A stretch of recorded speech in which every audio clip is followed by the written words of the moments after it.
Welcome to Measures of Truth, a His Dark Materials podcast. I'm Caitlin. I'm Alan.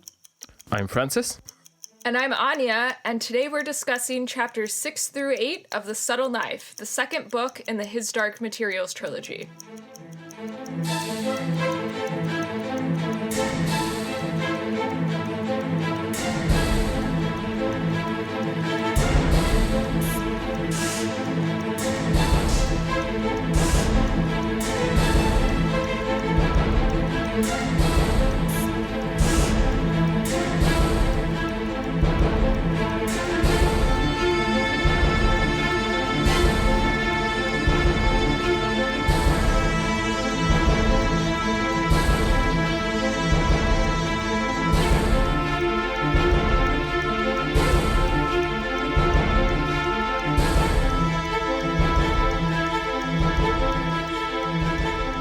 In Chapter 6, Lighted Flyers, Lee is wandering around the Arctic looking for leads on Grumman.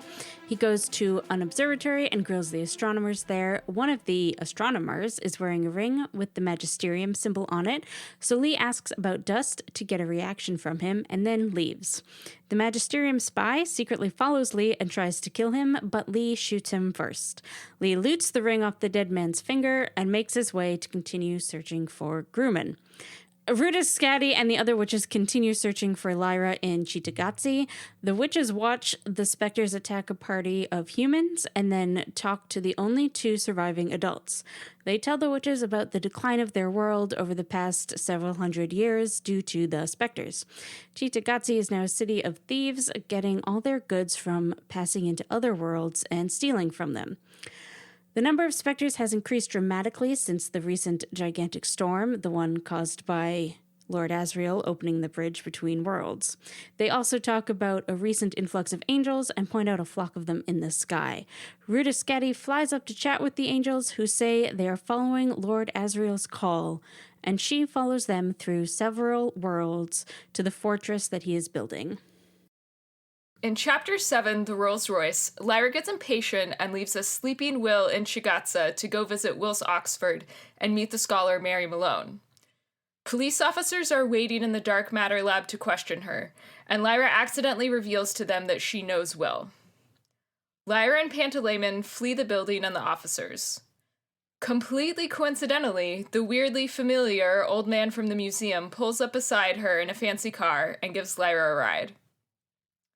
Back in Chigatza, Will wakes up to the sounds of Lyra screaming when she realizes that the old man stole the alethiometer out of her bag. She finds the business card that the man gave her with his name and address, and Lyra and Will make a plan to steal the alethiometer back. Their first step is visiting Sir Charles's house on a reconnaissance mission. Sir Charles shows them the alethiometer, but says he'll only give it back to them if they can retrieve a knife that is currently in the possession of a man in the Tower of Angels in Chigatza. In Chapter 8, The Tower of Angels, Will and Lyra are dropped back at the window by Sir Charles and head back to the Tower of Angels in Chigatza. Lyra tells Will of the young man she saw up in the tower, and they try to find a way in using Pan as a scout. Finding no easy entrance, they decide just to go in the front and climb up to reach the top, stopping as they go to observe the young man, Angelica's brother, Tullio, and at the top they find Giacomo Paradisi, the current bearer of the titular subtle knife. They are then attacked by Tullio. Will bests Tullio in an intense scuffle and throws him down the stairwell. Tullio flees, and Will realizes that he is in fact a few digits down. Lyra tends to his wounds before deciding to take him to Paradisi for further help. Paradisi cleans and dresses the wounds using antiseptic cream, which seems somewhat magical to him, whilst Lyra sees the effects of the spectres on an adult for the first time as Tullio is attacked. Tullio's siblings declare they will kill Lyra and Will for what they did, and then Lyra's attention turns once again to Will. Paradisi informs Will that he is the new bearer, showing him the mark of the bearer, which is the same missing fingers as Will has now lost, before teaching him how to use the knife to open windows and the traditional rules of the knife. Paradisi then warns the children about Sir Charles and sends them on their way as he prepares to end his life before the spectres get to him. Lyra and Will leave the tower and resolve to go back and steal the alethiometer from Sir Charles. And that did read a little bit like a sort of synopsis of Hamlet or something similar. Some ghosts, some revenge. Yeah, Tullio, famous Shakespearean character. Yeah. I mean, he loved to set shit in Italy, right? Merchant of Venice. Romeo and Juliet. Yeah. Right. General feelings. I found that these were really long and kind of meaty chapters, but that was definitely for the best here. Like, this is the real substance of the whole thing. I loved it. Yeah, my feeling's pretty much the same. I feel like everything before this in the book is set up for what's happening right now, and we're really getting into the good stuff. Like, we're just over halfway, and hey, the knife. It's finally appeared. Right. Halfway through a book named after it. Ta-da! It kind of happens all at once, right? Because like in the previous book, she gets the alethiometer right away, but it's like this thing is like a paperweight. Like it doesn't do anything. She doesn't understand what it is for a while. But they're like, here's a knife. Here's how it works. You're the bearer. I'm out. Like, it's like, whoa, wow. Although I think it's kind of the opposite, because in this book, we see what the knife does before we learn about the knife. Like, we see the windows and, I was going to say something spoilery, but we see, you know what I mean? We see them and that sort of thing. And then we find out, oh, it's the knife that does that. I guess what you mean is, like, we feel the effect of the knife before we get the knife. Yes. Would you say that feeling is subtle? Ooh. Nice. No, knife. I mean, yes, puns. That was the stuff that like had me the most plugged in, was all the Lyra and Will stuff. I really like all the world building that goes on with, you know, with the supporting characters like Lee and Serafina, but it's like the fight over the knife and all of Will's stuff of coming into his initiation and learning how to use it. That's like the most exciting stuff. I think in the series, it's like one of the peak moments, I think. So it's like very cool to hit this. Mm-hmm. Yeah, I completely agree. All the Will and Lyra stuff in this section was really great. I thought the Lee stuff was okay, and then I was pretty bored by all the witches.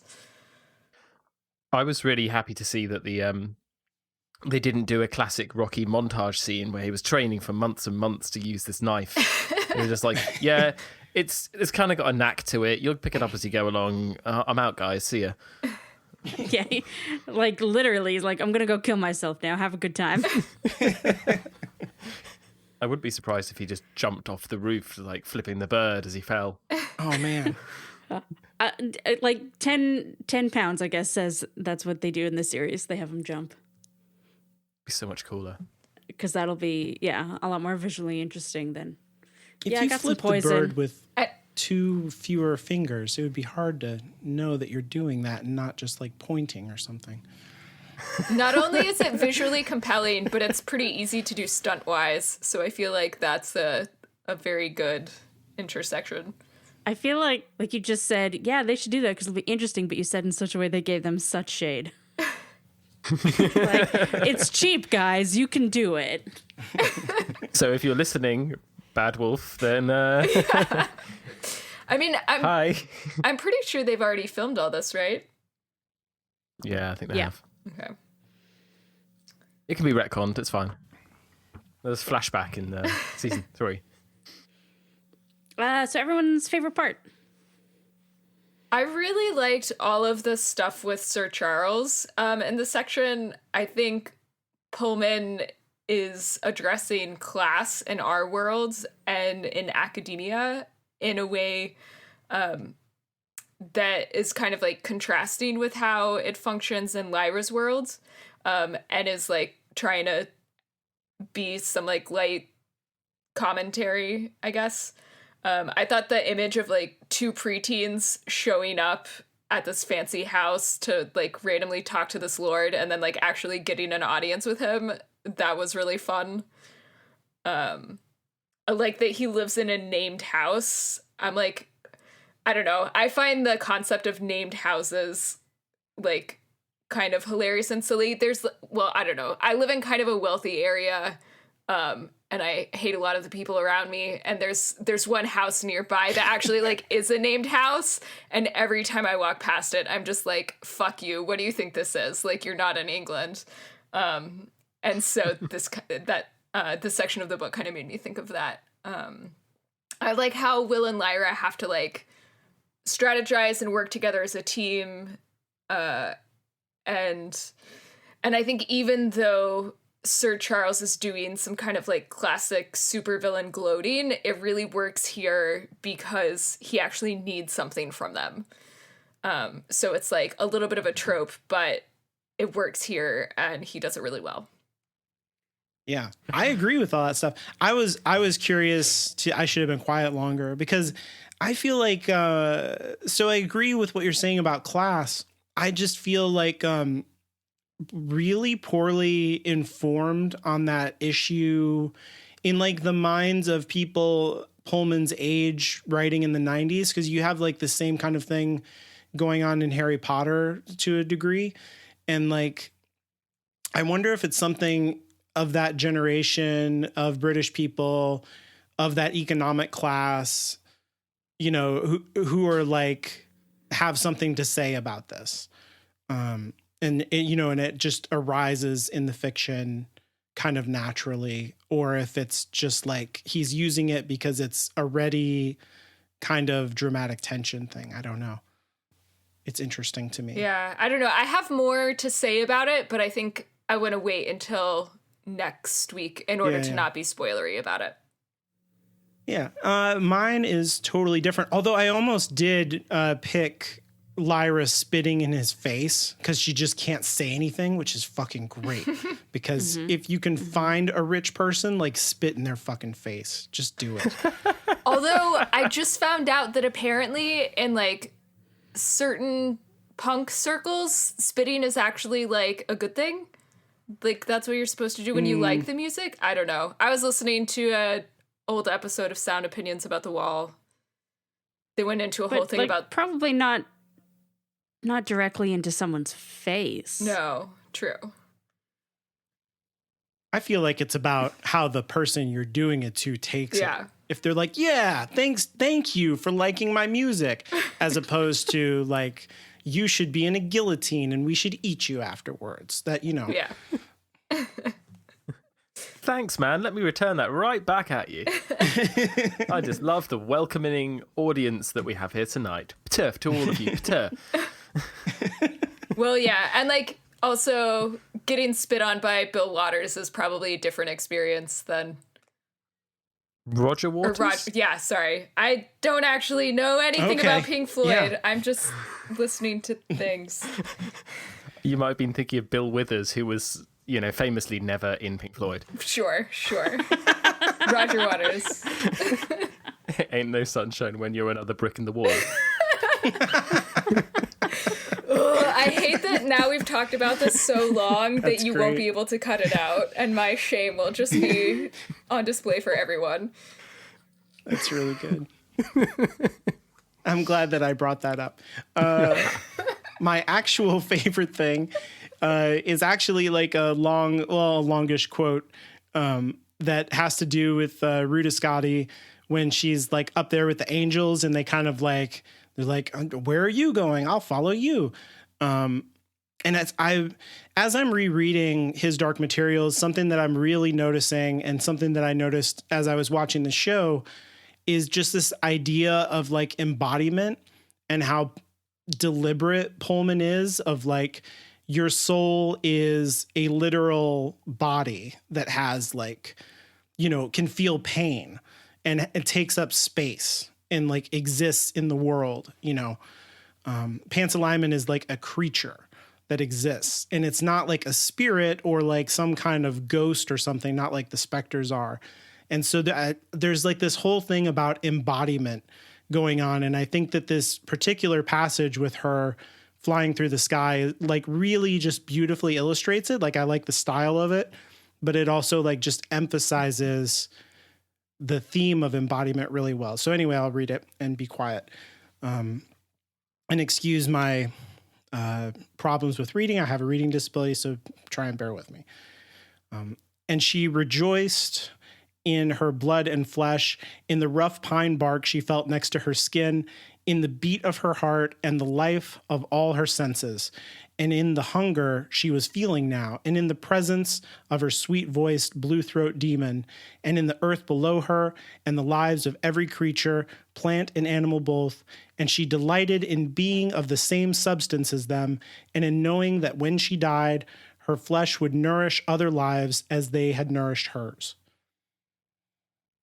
So I just really like that whole thing. That's just a celebration of being in a body and living in a material universe.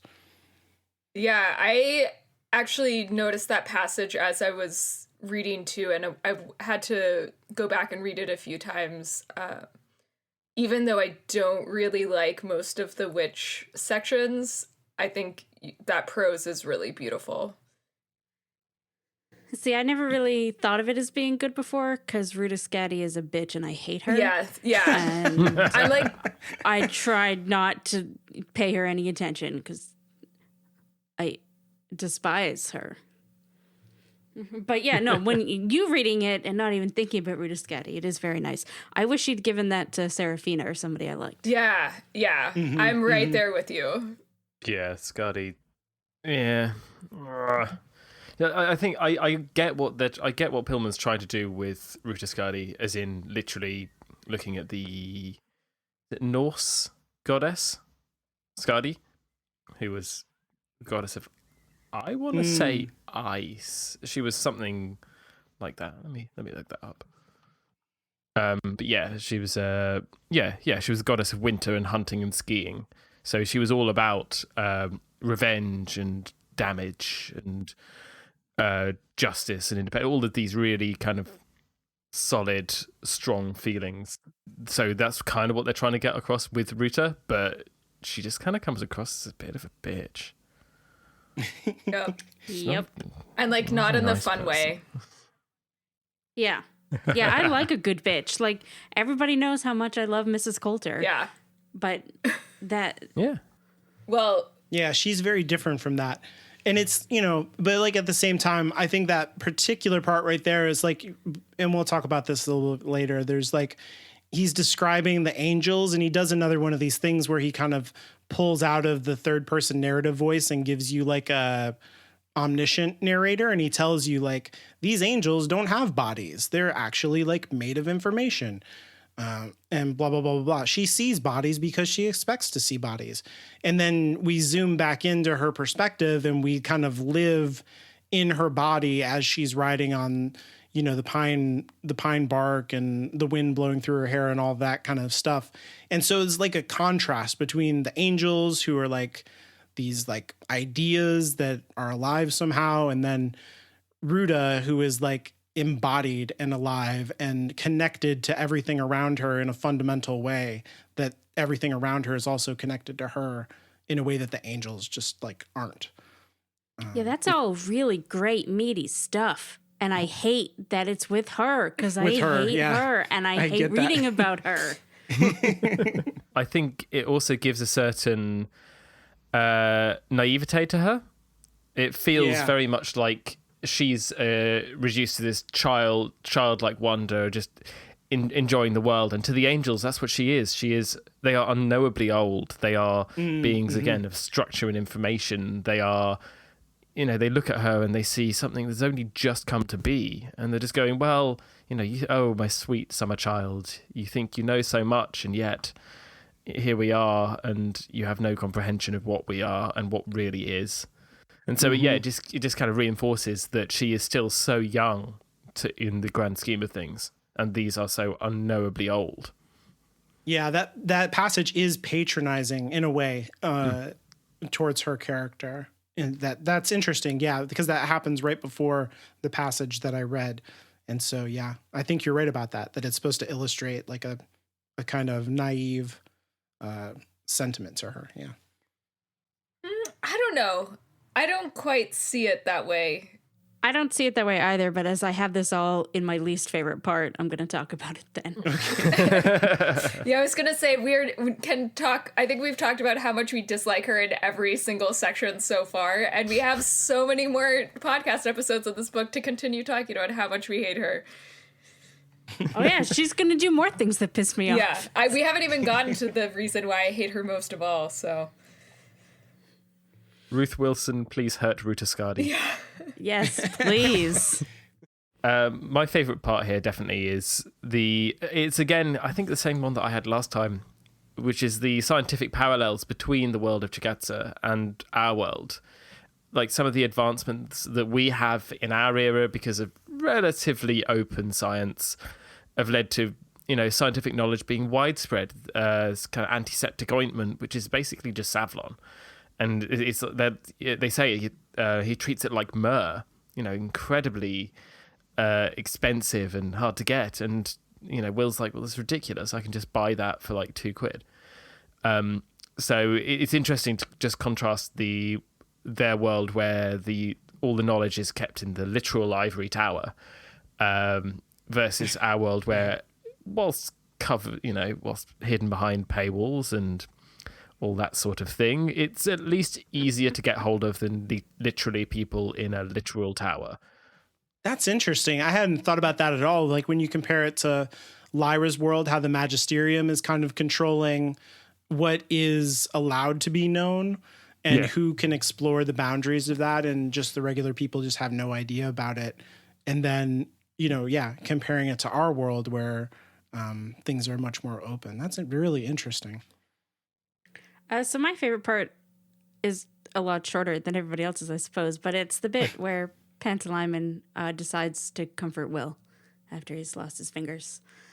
And I like it because I feel like a good chunk of the story so far has been about Lyra and Will and how they work together. And we just had a whole bunch of time when they were really not happy with each other. But then, when it counts, they're on each other's side. And like they have another line later on, or before this actually, when Will thinks, we have to do this. And then he goes, and it is we. And, and they, despite them being pissed off or, all these mistakes being made, they understand that they're a team. And I don't think that that's shown anywhere quite as well as when Pantalaimon decides to break the big taboo. It's a really good moment because you even get to see like inside of Lyra's head where she's surprised by it, right? Yeah, and obviously there's a lot more to say about this, but I have it later. But just for context about one of the reasons I wanted to start this podcast was before the TV show got going and suddenly there was a million His Dark Materials podcasts, there was exactly one that I could find. And when they read this chapter, they didn't talk about this at all. They just didn't even mention it. And I was like, this is the biggest fucking thing that happens in this chapter character-wise. And I was like, whoa. And I was so upset. And yeah. And thus the podcast was born. Yes, it was. Because I was like, I will fix this mistake. Wrong which must be righted. Yeah.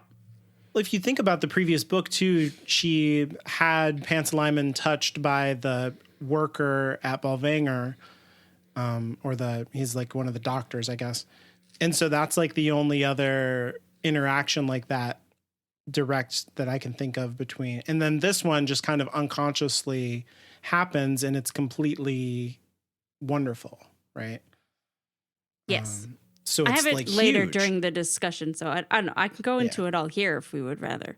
No, but that's a really good. Now my pick seems dumb, is what I'm saying. Yours was good too. Thing. So least favorite part. I'll start because it's Ruta fucking Scatty. I hate that bitch. Yep. My very specifically in this chapter, I hate the bit. I hate her whole dealing with the angels. Like, here are these beings that it's the first time that we are seeing them in this series. And I'm pretty sure. And we're seeing them through this arrogant bitch's eyes. And she flies up to them and she's all, tell me everything. And they kind of, they tell her enough to get her to follow them. And all these things. And then when they're approaching the fortress, she's like, and you will be my honor guard. And I'm like, oh my God, I want to punch you in the face. Because even if these were just like regular beings who could fly, like things that you would consider equal to Ruta Skadi, which arguably they are. Let's not get into that, whatever. Like, arguably, they're just beings from a different world. So, like, that's still just, what a thing to say to these people you've just met. Like, you can be my servants. Like, fuck off. I hate her so much. I hate her. I hate any time she opens her mouth. She's just a bitch. Their response, though, is literally just, lol, K. Yeah. Yeah, I'm going to let Caitlin rant for me because she's more effective at it right now. I'm going to save my Ruta Skadi rant for later. I hate how... And we're supposed to think she's a good person. Like, at least Mrs. Coulter, she's evil. And we're supposed to think she's evil. But we're supposed to think Ruta is on the side of quote-unquote good or whatever it is in this book. No, fuck off. Please fall off your stupid pine branch and die on the mountains. Yeah. Jesus. Like, hey guys, do you have any tigers for me to kill? I mean, I don't know. Yeah, maybe I will say a little bit of something here, which is just that I think she's more of a plot device than an actual character, and I think that's where that's where a lot of her 100%. problems come from. But also, what little character she does have is not good either. So Yeah. Her whole point is to link us from Seraphina and then get us to Lord Asriel. She does not exist to be a character. That is true and is no fault of her own, I suppose. yeah. But, So like part of the problems are with her character, and part of the problems are like bigger than that. Yeah. She still sucks, But I though. still hate her. Yeah, she still sucks. Exactly. Do you think that could be rehabilitated in the show? I mean, that's a total speculation, but like, Genuinely, I hope they just cut her out. Yeah, that's what I was going to ask. If you were like in charge of it, you'd be like, just, she's not there. Yeah. This would be That's what I would do. Seraphina or something. Yeah. Or no, because a show can just cut over, and it's not a big deal. Sure. We don't need a link. Yeah. We can just Yeah. be like, oh, there's some angels up there in the sky from the Chitagatsi people, and then we can just follow the angels. We don't need Ruta. The book didn't even really need her. That's kind of her problem, really. She's not needed. But guys, remember, she fucked Lord Asriel, and that makes her super cool. I think it makes Asriel cool is part of the problem too. I think it calls into question his judgment. Oh, no. All right, I can stop ranting. Somebody else go. My only complaint is that I find out of like all of the info dumps, I find Lee's to be the most boring for me. It's cool to get more from his demon. I think this is the most we get out of Hester, like since ever. And so we get to know Hester and we get to know a little bit more about like the culture of his vocation and stuff. But really there's like almost no conflict here until all of a sudden there's like a sleeper agent that he has to have a very quick duel with. And then he gets mad at the guy for dying. And it's like, I don't know. The whole thing is not like, if you compare this, in my mind, I was comparing this to like the Seraphina thing where she's like standing in a room full of her enemies and she's invisible and has to like maintain her concentration while also gathering intelligence. Like there's a lot of tension there. And you're like paying attention to the politics of the people in the room. Like it's all very interesting.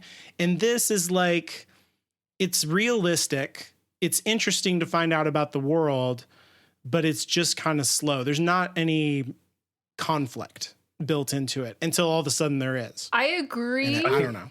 For the most part, but I also think that the witches interviewing the Spectre attack survivors is even more boring. Yeah. I think I'm that. more interested in that because it's not in the world that was the whole previous book. Like, I feel like we just stepped backwards with Lee's. And so when we go to Chitagatse, it's like, oh, what are these specters? And those are angels in the sky. Like, there's a lot of new stuff happening. Okay. And so I'm like, oh, this is more interesting. But yeah, you're right. It also does not have any tension. They don't have a fight with the specters. They don't have to they're not being held hostage by the people they're talking to or something like that. It's just a conversation, like literally. May I just step in quickly with a point that I want to make because I think it's an important world building point. Both earlier in the summaries when Anya referred to this dude as a spy, and just now you said he was a sleeper agent. He is neither of those things. He is very openly the church's agent there, making sure that if they have any discoveries that aren't good, he says, no, you can't talk about that. He's not hiding. I thought he was. No. He's not hiding. This is like an official thing that happens in every research station, laboratory, whatever. Everybody has to have a church agent to be like, no, that doesn't work with the Bible. Fuck it.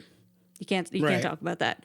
Ah, you see, it's like Dominic Cummings being in the independent scientific advice thing for the UK government.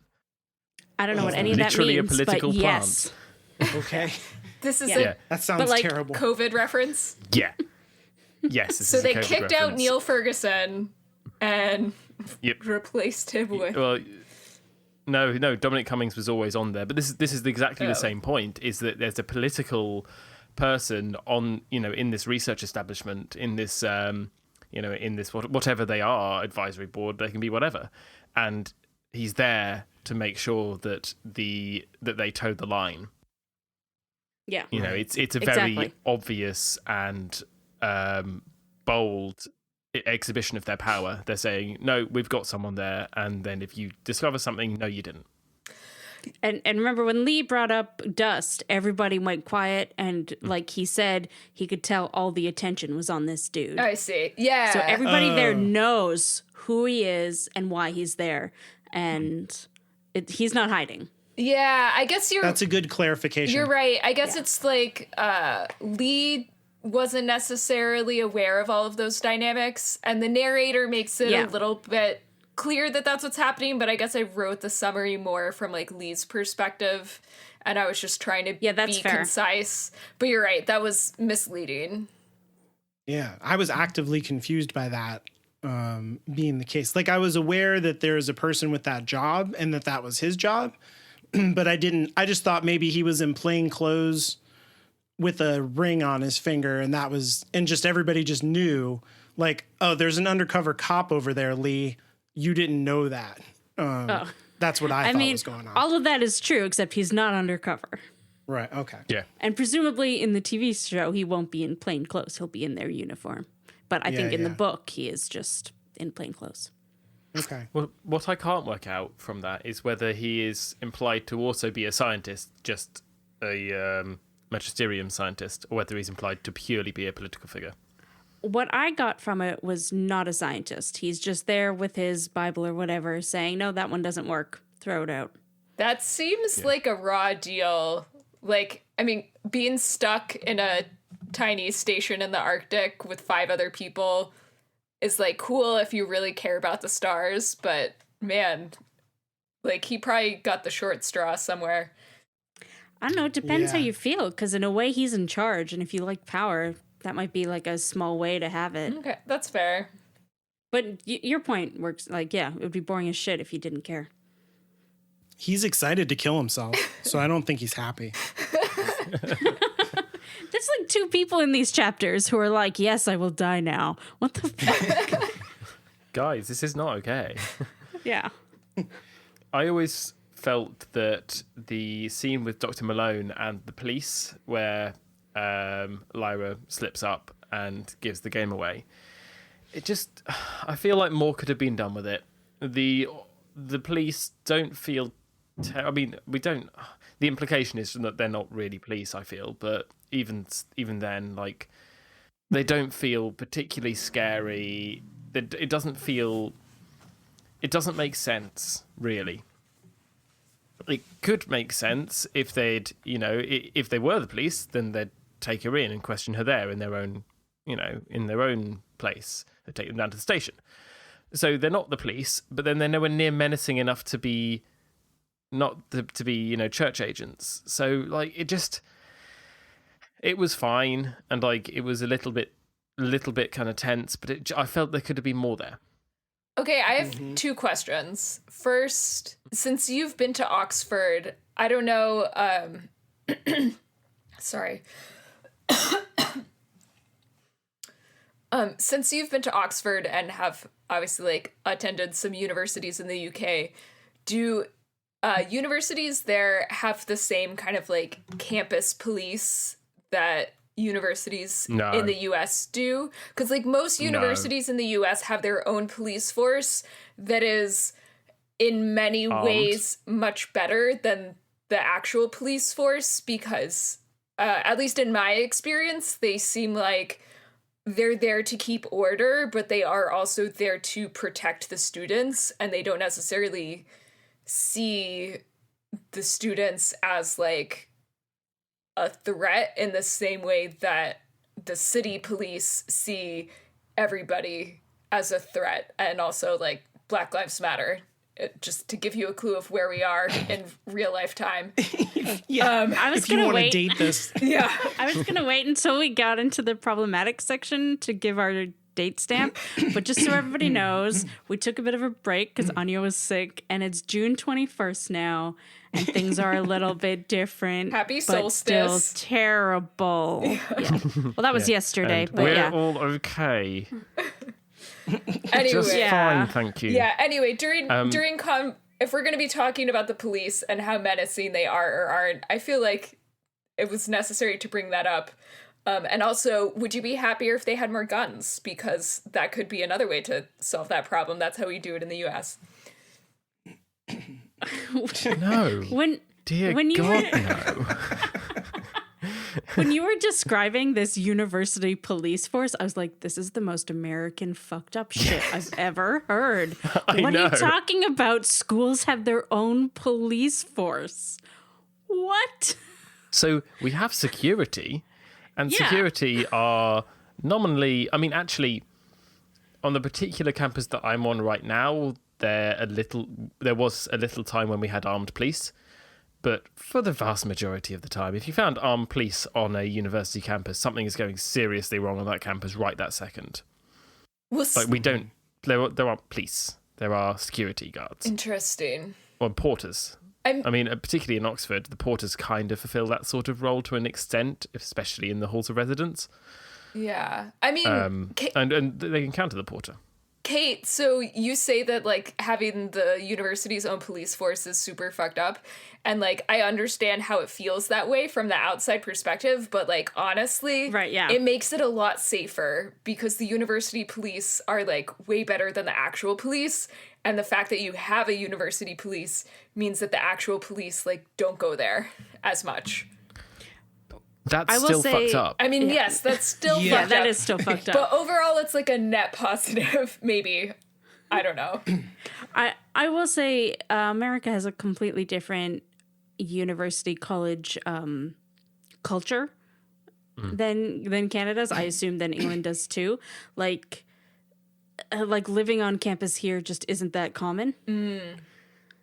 I see. So there's So- less of just like an entire, well, and also your drinking age is lower. So you don't have like Yes. an entire population of like 18 to 19-year-olds trying to illegally get drunk in like a very small area. And like that whole No, we have- cat and mouse game No. that goes on. No, a lot of our universities have pubs on the campus Yeah. because obviously because everybody's drinking. I don't know. Again, even my campus, which has 100 people on it, we still have a pub. It's only open Well, 3 that's days just a week, but we England. still have one. That's yeah, if there's a grouping of like 20 people, there's a pub and a church. It's actually the And a collective chip noun shop. for a group of Englishmen. Is a pub. Pub. A pub of Englishmen. Yeah. What do you call a collection of Scottish people? Drunk. Great. Just For trying to fun. offend everybody as much as possible here.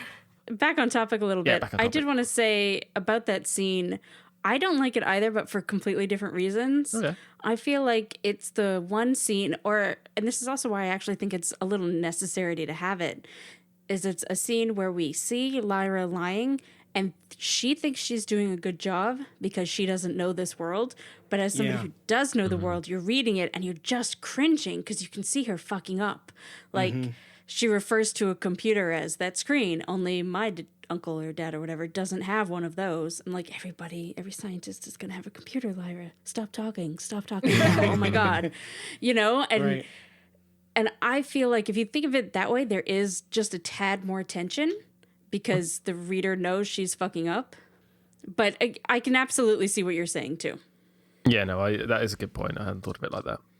Yeah, I feel like it skips out on Dr. Malone too quickly too. Yes. Like she feels important. We talked about her last time, and then it's just like, whoop, we're done. Mm-hmm. Like we put her down and we hop right into the car, and then, you know, things go off in that direction. And like it there is something. I agree that there's a lot of potential there that it feels like it just didn't get realized. Yeah. I mean, yeah, this definitely. isn't the last we see of Dr. Malone. Oh, no, I know, but- spoilers. Yeah, but like in the scene, it just feels like, oh, Dr. Malone again, and oh, we're back to this, and it just like that just stops, and you know, then we go all the way back to the other world, and we get the knife, and when you think about it, like in terms of what we read, it's weird. It feels like it's setting something up, and it just doesn't go anywhere. Well, she could have just got mugged Yeah. or left it on the bus, and it would have done the same thing. Right, exactly. Yeah, that's what I mean. That it brings in Dr. Malone, and then it just goes nowhere. It's weird. I guess it doesn't feel that way to me because it is setting stuff up with Dr. Malone, and I know that because I've read the book. So I just don't. Yeah. And there's no way I can remember if I felt that way the first time I read this book when I was 13. So I've read them all before. I know where it's going. It's just that it doesn't like it'll come. I know it'll come back to her, and it's all of that side of thing. Maybe it's just because of some of the other books that I've been reading, such as the new Philip Pullman Book of Dust series, but it feels like they do very similar scenes very differently, and it works better. gotcha. Well, I can say I read this not for the actual first time, but like basically in terms of what my brain remembered for the first time a couple months ago. And it didn't feel weird to me that Mary was missing. But I was also kind of just like racing through it and like really into it. Oh, yeah. I mean, we're kind of like exaggerating. I'm not saying like this is terrible writing or something like that. But in terms of like lost potential or like weird signals that you're getting, like when I'm thinking about this, like, I don't know, this is going to be a weird reference that Caitlin could follow me on this. But it's like, you know, like at one point in the Lord of the Rings books, all of the characters, when they leave on their quest, they don't have any weapons or anything, and then they go through this very surreal experience of like some ghosts try to kill them, and then they come out of that with swords, but then they don't use them for a long time, and it's like, okay, what are these swords for? And then like 3 books later, the sword gets used in a way that is very dramatic and cool, and you're like, oh, you're setting something up 1,000 pages in advance. Like, it's weird. Okay, yeah, I go what you're saying. Chekhov's gun Like, you on can a do it, you geological can time set it- scale. You can set it up. Yeah, exactly. Like you can set things up and then you can make them feel paid off immediately. And then you bring them back later and you're like, oh, that's cool that like Anya remembered the hammer. Like, I thought that thing was done, you know? I don't know. I guess it felt natural to me because I was so invested in Lyra's point of view, and it makes sense that she would want to go back to see Mary. And then it just, like, the pacing of that chapter, I feel like, is pretty fast. And so it all makes sense. And then you end up at Sir Charles's house. And so, like, I don't know. It didn't bother me. I can Sorry, absolutely Francis. see where it would. I tried to though. back you up. I appreciate No, it. Thank you. we're not saying you're wrong. Yeah, I'm not saying, yeah, I'm just saying it worked for me. Yeah. Sure, it's fine. It's okay. Also, fuck the police. Yeah, that too. Yeah. Speaking of, any problematics? Nope. I honestly didn't notice any in the chapters this time, but as we were just saying, you know, it's June 21st. I did maybe want to mention that maybe some what's the word? Whatever. Some authors have said some things on the internet recently. Oh, and yeah. maybe No, okay. Philip Pullman has gotten pulled in. I felt and so maybe validated that we talked at length about Philip Pullman's issues with trans people in our pilot. Yeah. Given everything that happened with She Who Will Not Be Named. Yeah. So I just wanted to say that obviously our stance hasn't changed from what we talked about before, trans rights, etc. I said that in a very blow-offy way, but I'm being 100% serious here. Fuck that bitch. I think we should all just start referring to her as She Who Will Not Be Named. Like, that is the best way to deal with her. The problem with that is you're using her own thing there still. Like, I don't know. Whatever, her. Because that is something that she made popular. Well, yeah, so they're, like, using her own weapon against her. I don't know. I guess. Anyways, I just wanted to make sure that everybody knew that even Philip Pullman is sort of... He's ended up on the not good side of this line. Not quite as far as She Who Will Not Be Named. It seems like it's the same thing that we talked about during the pilot. It's that, like, he's trying... It's somehow still ambiguous. He's trying so hard to straddle that fence and make everybody happy that he's just, like, racked himself. Right, but that's still not great. No. Yeah, but it's differently bad. Or it's, like, bad in a distinctive way. Like, if you're not willing to stand up against badness, you are reinforcing that badness. But that's different than just being firmly on the side of TERFs. Yeah. Which no one should I don't even know that he's neutral so much as he is, like, policing tone. He's, like, policing tone on both sides. He's like, hey, be nice about how you say this and, like, be less confusing and blah, blah, blah. And it's like, that is not the issue. Like, you're the only one that's confused here. Please. Sir. Yeah, I just wanted to bring that up and make sure that everybody knew that we knew and that we weren't great. It wasn't great. But we're in the middle of this podcast now. And hey, aren't we thankful we're not doing a Harry Potter podcast? Oh my God. How the fuck would you keep doing it? Just stop. No. I did want to say, last time I talked about some stuff that I knew that I would talk about at some point in the future, where I was talking about, like, scholasticism and the way that medieval people thought about things. And I think I said something along the lines of, like, Aristotle believed that, like, things want to go up in the air, like fire wants to go up and that rocks want to fall down and that the earth wants to pull the moon towards it and things like that. Which I just wanted to say, when I looked into it more, is not correct. So I don't want to put false information out there. Aristotle did not believe that, but people who came after him and kind of picked up his stuff said things like that objects have intention, and they kind of conflated his ideas about what is the word that I can't remember that is, like, our thing that comes from Aristotle. Oh God, what is it? It's the middle thing on the bingo card. Right. Not epidemiology. Oh Christ, what is it? Teleology? Teleology. Do you all just There we forget the word Yes. teleology? Yes. I forgot it. I went to go let my cat out of the room and I came back and I was like, I can't tell if they're being sarcastic or not. No, I really can't. So people, like, and me included, conflated teleology with, like, intent.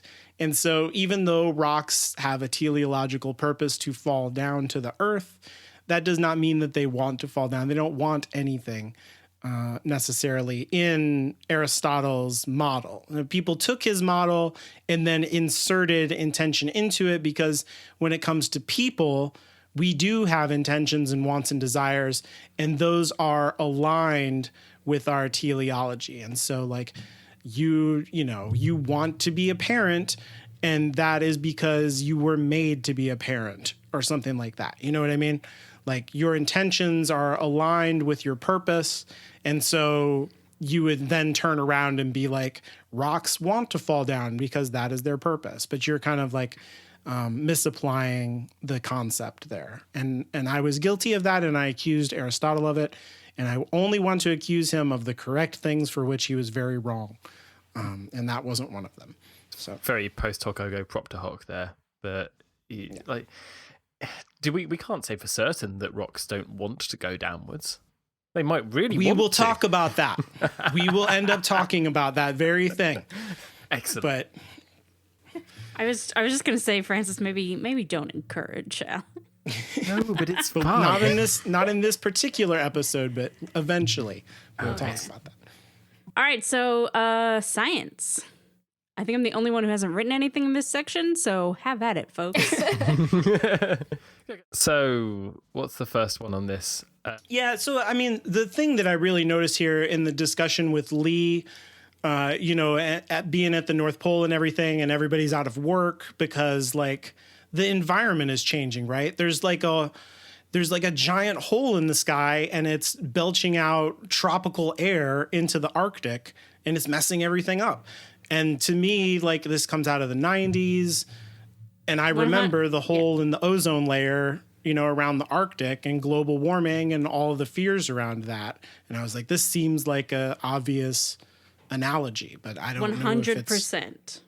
Oh, okay. I remember noticing that when I was reading it in the 90s and being like, oh, hey, the ice is melting and there's a hole in the sky. That's like what's actually happening, but in a magical way.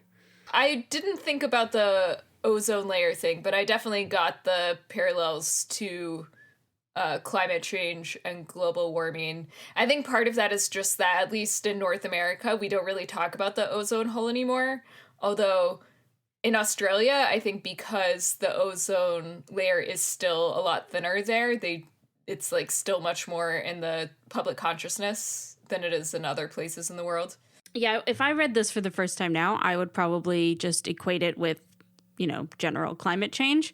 But reading it in the 90s was like, yes, this is the ozone specifically. Well, we've made so much progress on the ozone layer, banning CFCs from refrigeration and things like that. Like it is fixing itself because we put in some regulations to stop it. Mostly. Yeah. But we seem to be completely incapable of doing that for the rest of the whole climate change thing. Right. Except Britain went completely coal-free for a month now, I think. Oh, really? Oh, yeah. That's cool. Yeah. Yeah. I mean, Is that a COVID thing? Yes, exactly. Yeah. But they're looking to decommission them anyway, and it's amazing. Like, we've got so much more wind power, particularly, and tidal power, that they're becoming not necessary, which is great. That's good. All right, this isn't the Fix Climate Change podcast. no, But every podcast should be that. that's true. Okay, that's fair. That's fair. Francis, do you want to talk about nuclear fusion? So they have a story, and it's sort of related to a traditional story about the discovery of the atom, or the first theorization of what the atom is, which was, I can't remember who it is off the top of my head at all, but I think it was some Greek guy. It's usually some Greek guy. Basically cut things in half, and then cuts them in half again, and then cuts and cuts and cuts and cuts and cuts. And defined the atom as when you couldn't cut it in half anymore, the indivisible unit. And they tell a very similar story where they go through and with the subtle knife, they cut things in half again and again and again till they get down to this indivisible unit, and then they cut that in half. And that is the problem. That is what they say released all the spectres. Now, this is interesting, and I find this is an analogy for nuclear fission, because that is literally splitting the atom. And I saw it as we discovered nuclear fission, or we achieved nuclear fission in kind of the 40s. And it could have been something which was an incredible force for good. It could have changed everything for the better. But bad people did bad things with it, and humanity paid a terrible price for that.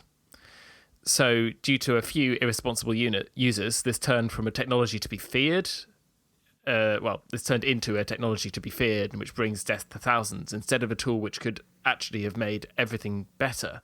Climate change could have been a much, much lesser thing had we adopted nuclear and used it properly for the right purpose. But we didn't, and now there's real problems, and we did also do the whole bombing thing, which is a bad thing. Mm-hmm. And so I see the Spectres as sort of an analogy for the problems with nuclear fission particularly. So while you were... That's really interesting. Go ahead. While you were talking, I looked it up. It was the Greek philosopher Leucippus of Miletus and his student Democritus of Abdera in the 5th century BC came up with the first atomic theory. There was lots of different schools, because there was like one school that was like, nothing exists except numbers, which is interesting because they might be right. It's all a hologram. Something that just occurred to me while you were saying that I think is interesting is that, we had this potential for an atomic age in the West, like you were saying, and kind of coincident with its failure was a kind of culture of appropriation that happened like throughout the 60s, 70s, and 80s, I would say, where instead of kind of the West developing its own culture or like continuing to evolve its own culture, we really like turned to other cultures, especially white culture did this, turned to like other more vulnerable cultures and just appropriated their stuff. And if you think about it, that is what Chitagatse does, right? Like with this cream and stuff, right? They stop inventing things. They stop making things and just start taking other people's stuff and being like, advanced culture. Like, look what we did by our invention. We took other people's stuff, and now look how great our life is because of that. We have refrigerators and stuff. They didn't make refrigerators. Like, they didn't get there. They took them, Yeah, that's a good point. I hadn't thought about that at all. So the West is a cultural parasite, right? You heard it here can't first, live up folks. to its own potential. I mean, I saw that whole thing as also like an allusion to string theory a little bit. There's like these rolled up dimensions in string theory. And there's one string theorist, I can't find it, but I know that I've read it for sure, that when he talks about like these, I don't know, it's confusing because like we live in a 3-dimensional universe, and to imagine more spatial dimensions is mind bending. Like even if you add one, I'm like, what does that even mean? But there's like lots of them in string theory. But anyway, the way that they deal with that is to roll them up, and they compare it to like a garden hose. And so you would like, when you roll up a garden hose, there's this whole other element to the hose that's on the inside, right? But all you deal with is like the outside of it. And this is kind of like the subtle knife opened up that hose, and then inside was like ghosts or, like, there was a scientist, definitely read this somewhere, that was like these dimensions could be filled with entire other worlds that have different ways of doing physics that we wouldn't even understand. And it would be like cutting open the garden hose to find like centipedes and beetles inside. Like it would, there's stuff in there. It's not just like a rolled up tube or something. It's like whole other stuff. I feel like that is there. Speaking of, that's a very good name for this particular episode, a hose pipe full of ghosts. Yeah. So the other thing that I wanted to talk about in this section was basically there's a bit in when we're with Lee in chapter 6 where the people in the Arctic are talking about how the Earth's magnetic field has changed dramatically in the past, and the Earth's axis has moved. And that's why areas that were temperate before have become icebound now. And so there's all this evidence of older civilizations that are hidden under the ice. And so obviously, like, their world is not our world, but I thought it might make sense to just talk a little bit about the science of that. So I know Francis did a little bit of digging into this, the stuff about the magnetic fields changing. Yeah, there was I remember hearing about this kind of came back up in the news not that long ago as a few papers came out predicting that there will be another flip and talking about how it will break all GPS because it would, really. It causes a lot of problems. So that's not just like the magnetic poles moving a little bit. It's north and south completely swapping. What kind of happens, what it looks like happens is that it kind of all gets scrambled for a while, and then it can reassert itself the other way around. But there's a while. Basically, if you look at geomagnetic maps, then you do see that you've got the kind of general classical poles that you'd imagine, and then there's a lot of kind of scrambling around the middle as well. And then on some of the simulations that I was looking at, it all becomes just a lot more scrambled. North is not really north and south is not really south. And then, it can reassert itself the other way around. It was actually found by a geologist who discovered that some of the rocks, their polar orientation was the opposite to where they should be, considering I was going to say, is that like the way they know that is from looking at rocks that they can tell were formed at a certain age and then look at how the metals in those rocks are like pointing or whatever. Aligned. Yeah, exactly that. There's a lot of evidence to suggest that it's shifted a lot of times before. The statistic I read was 183 reversals over the last 83 million years. Oh my God. The most recent one being is about 780,000 years ago. But luckily, there's no evidence to show any link between those occurrences and mass extinction events, so that's a plus, I guess. Just because all our GPS will be fucked, like the rest will be fine. As well, I mean, we're not traveling right now anyways, so flip it, see what happens. Yeah, this is the perfect time to test it out. Oh man, hear that, God? Just go wild for a bit. No one might. It doesn't matter. Not enough is happening. To be honest, why not? Let's just fucking do it. I wouldn't be surprised by now. Wow. Yeah. I was just gonna say, if it was gonna happen any year in our lifetime, it would be this fucking year. No, maybe I feel like it's gonna be one of those things where like every year since 2016 has just gotten substantially worse, and so that's gonna be like January 3rd, 2021. Just like as a big old fuck you to everyone being like, no, 2021 is gonna be when it starts getting better. Yeah. All of the birds start flying in the wrong direction. Just backwards. What is happening? Yeah.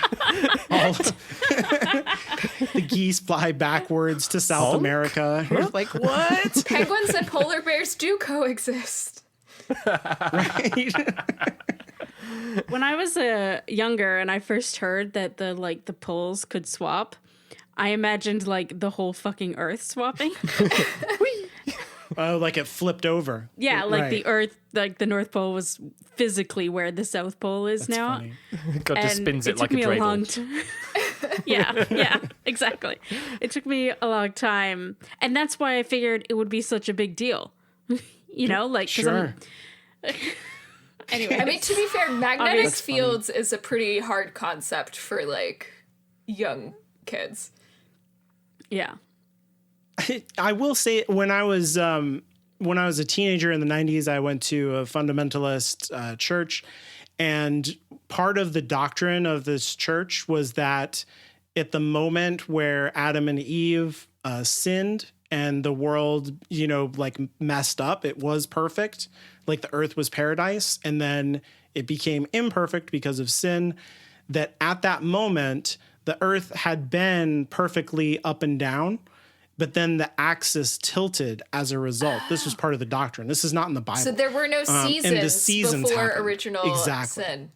That's right. Now, you see what really happened is God, he went up to his desk where the globe was sitting perfectly.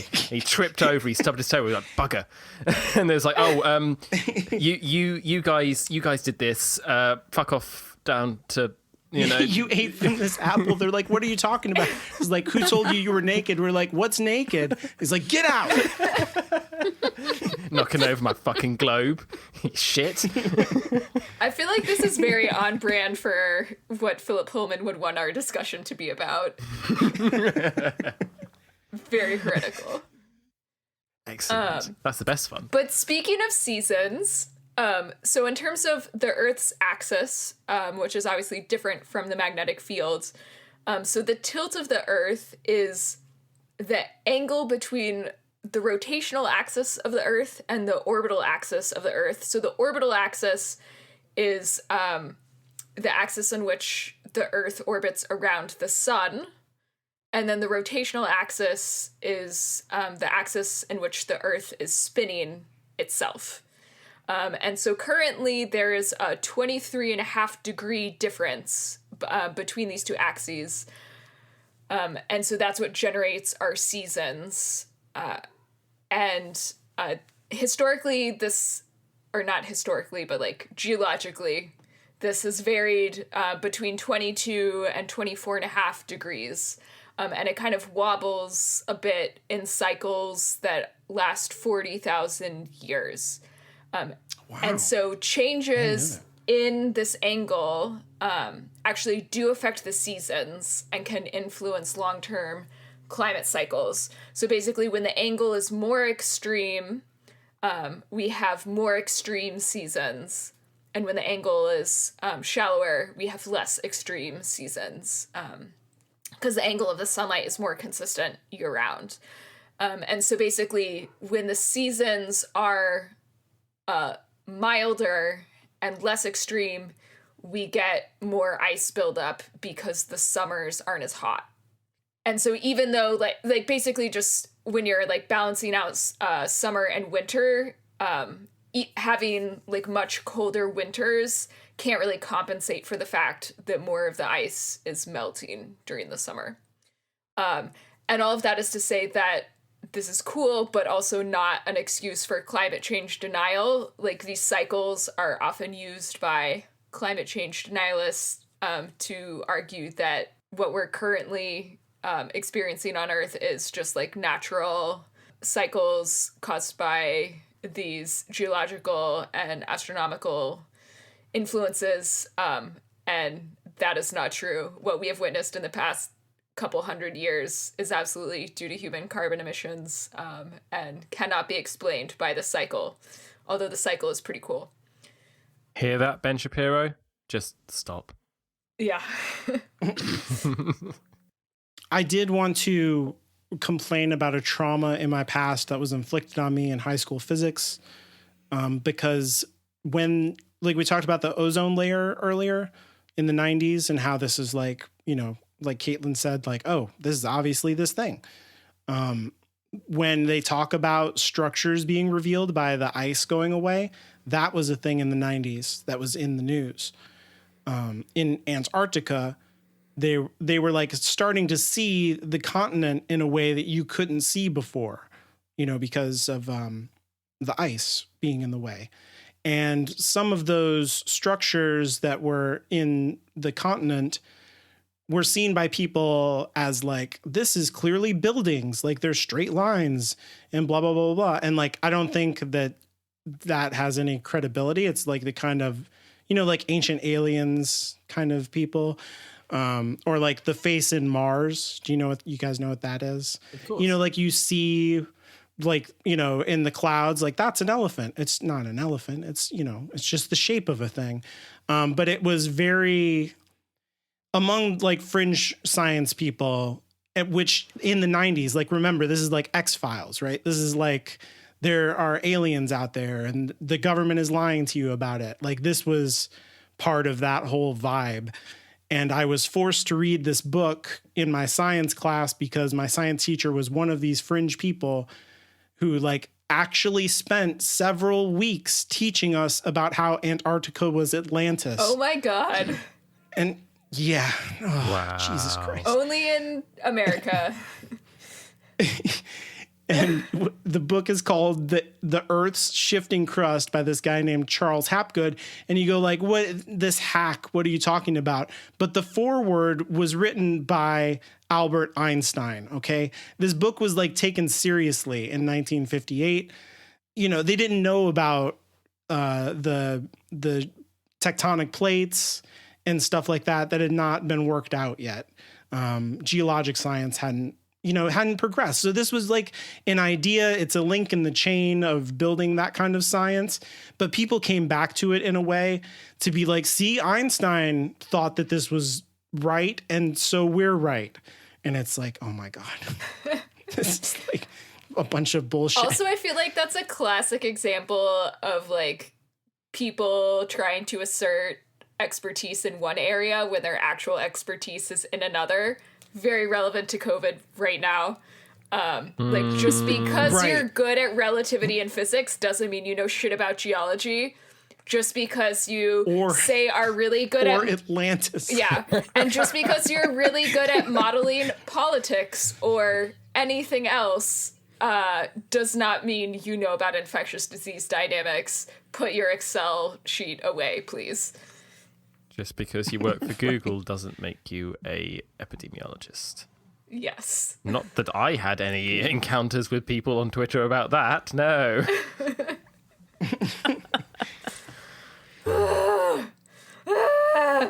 Okay. Speaking, But Done screaming. I do think that this thing in the book is an allusion to that, like in a roundabout way. Like it was part of the conversation at the time. Like people did not really take it seriously, but it was like interesting, and it was the kind of thing that you could like fold in there. I mean, it's there for other reasons, but like it's also there because you'd be like, oh yeah, I heard about that while you're reading the book at the time. Mm-hmm. So all this is super interesting. But I got something completely different out of this conversation that Lee is having with these dudes about the civilization under the ice and how the world went through this big change. And obviously, Pullman was probably pulling from all these things that we talked about. But I do think that he was just writing this in more for the mythology of the story, because he does specifically mention that this was 30,000 years ago, which, as we recall from previous episode, is how old the skulls were with the trepanning. Right. Yeah. That had more dust than the other stuff. So it is a specific allusion to a big change that the world and presumably humanity went through 30,000 years ago within his world. Right. And yeah, and right after we get that with Lee, we get the interview with the witches, and the guy is talking about how, well, 1,000 generations ago, all of this happened before. Yeah, exactly. It's all happening again. So it's interesting how he takes all this stuff and then molds it into his mythology that he's creating. It's cool because it feels kind of spooky, right? Like if you're reading this at the time and you like the ice is pulling away from Antarctica and you're like, oh, is this happening here too? Because Lyra is now in my world as I'm reading this book. And like, is it happening? Is it real? That's kind of fun. And it's all happening. It also showcases one of the things, one of the things that I've always thought was interesting, that like if, I don't know how to say this, especially with two scientists listening who might just tell me how wrong I am, but we're listening. I think that there's a lot of science that kind of, if you want to interpret it in a certain way, supports a lot of religion. Go on. But because so many highly religious people are very against science, they just never really look into it. And I think it's interesting that in this very anti-religious doctrine, he has kind of pulled the two together. Yeah, that's a good point. I would say that there's a philosophical slant here, being that religion is almost inherently concerned with things which are unprovable or not disprovable necessarily. Right. Right. Which I would actually say that faith is concerned with that, which is a different thing than religion. Yeah, that's fair. I don't know. Are they Or at intertwined? least Are they the same I thing? say that well, I don't think so. I'm sure some Sorry, people no. do. And I guess a lot. Yeah, that's a fair point. That people would think that. No, it's an interesting one, though. Definitely, there are either ways to interpret things or things which don't rely on science to be, by their very nature, that doesn't matter. So even, when he's bringing science into it, he's giving an explanation for things, and he's trying to say, well, obviously the science says this, thus the religion is wrong. Mm-hmm. And in some manners, he actually ends up saying, well, no one knows, and thus the religion could be right. Yeah. Which is, that's a good point. But I also just think that there is a lot of a lot of science where if you didn't delve too deep into it, like, for example, obviously we've talked about this a lot, but Schrödinger's cat experiment, that whole thing where things don't happen unless you view them. You could take that to imply that somebody must be viewing us at all time or nothing is happening. Ooh. Mm-hmm. Yeah. What is the property of the observer that makes them the observer? That's what I'm saying. Yeah. I don't know. Who knows? But, like... That's super and interesting. I think that that's just... yeah. I would say that a lot of the animosity between religion and science, and this is like a personal bugaboo of mine, is like a constructed political animosity that emerged out of the 1960s and 70s and didn't exist before that. But a lot of like our history has been rewritten in that context. And so that's why I go on about things about, in the previous episode, I was talking about how it's been a while for us, so I can't remember the actual name of the astronomer who was put on trial. I was like, he was a Catholic. Galileo was like, he was a Catholic, you guys. He was a very proud Catholic. Because that is not the narrative that you will get now, because at a certain point in the West, it became politically polarized that if you were religious, then you were right wing. And if you were invested in kind of academia, you were left wing. And so these things had to have more antagonism that was justified through historicity. Like throughout all of history, religion and science have been fighting, becomes like the new mythology that we have to buy into. But these things are just different ways of knowing. They're just different ways of thinking about information.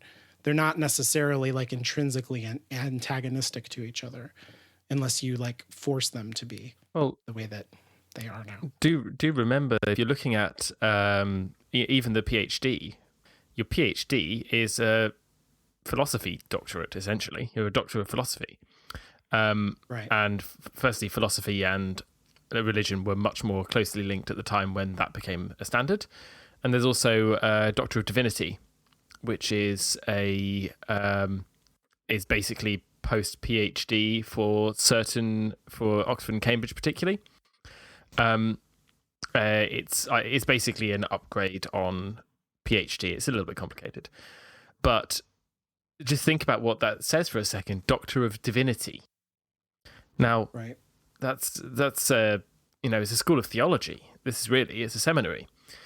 And so all of the, very traditionally in all of the ancient universities, there was a huge link between the religious and the scientific. There was a huge link between, as Alan said, this wasn't always this polarized. In fact, it was quite the opposite. The academics were the religious fiends. It was all the same thing.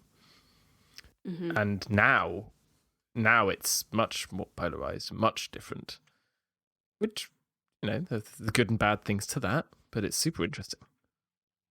Yeah, I mean, I think Pullman is actively participating in that polarization. Mm-hmm. That's part of the point of this series is, to combat religious ideas that are invisible in the culture on a certain degree.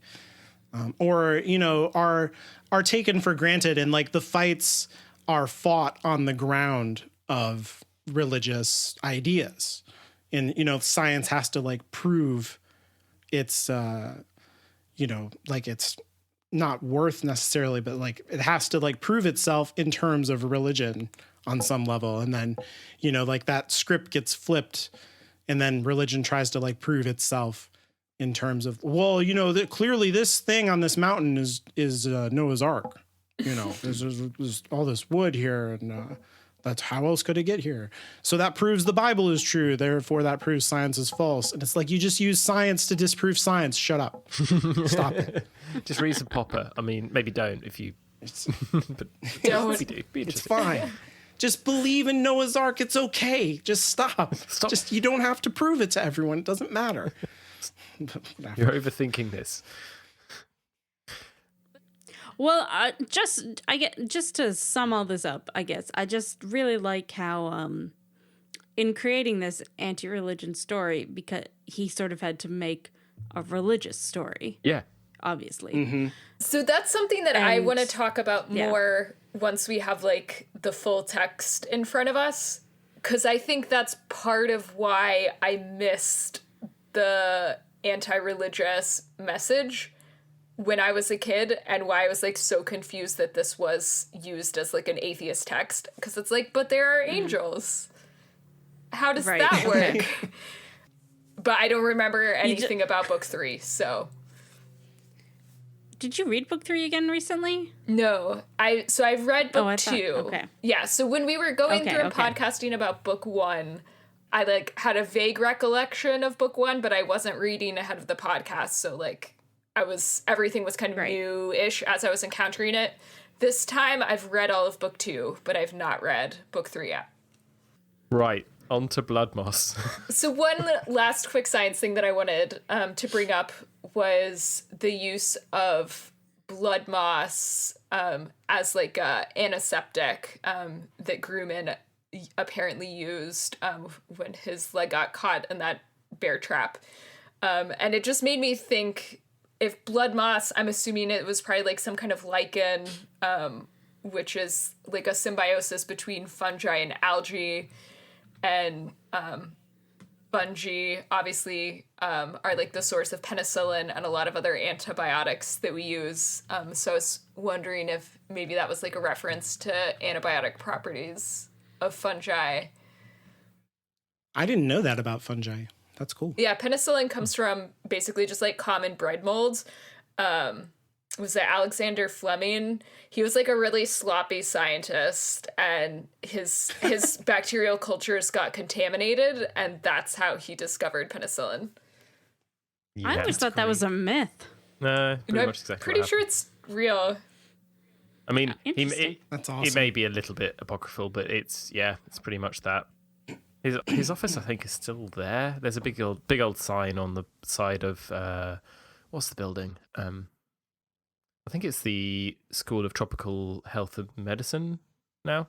So, in terms of the blood moss, I think this is referring specifically to sphagnum moss, which was used as a wound dressing throughout history, but particularly in World War One, where it was actually shipped as a kind of sort of sterile bandage. Because basically it absorbs blood and pus and everything really, really readily. It's got a very open cell structure. So it can absorb double the amount of an equivalent cotton pad. And back in World War One particularly, cotton was all being used for, shells and guns and things like that. To use the cotton wadding for... Right, wadding. Yeah, exactly. Yeah. And also, the sphagnum actually has antiseptic properties, but not in an antibiotic manner. What it has is it acidifies its environment. This is why it grows in acid bog. Oh, interesting. And so it actually makes the bog more acid. And so it lowers the pH of the wound, which stops the growth of necrosing bacteria.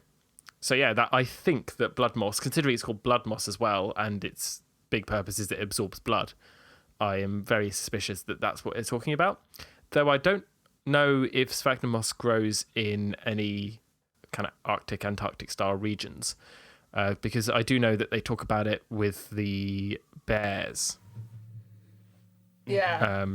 Well, it's like Anya said. He says it's not really a moss; it's a lichen. You know. Yes, he does. It's possible Pullman was just inspired by.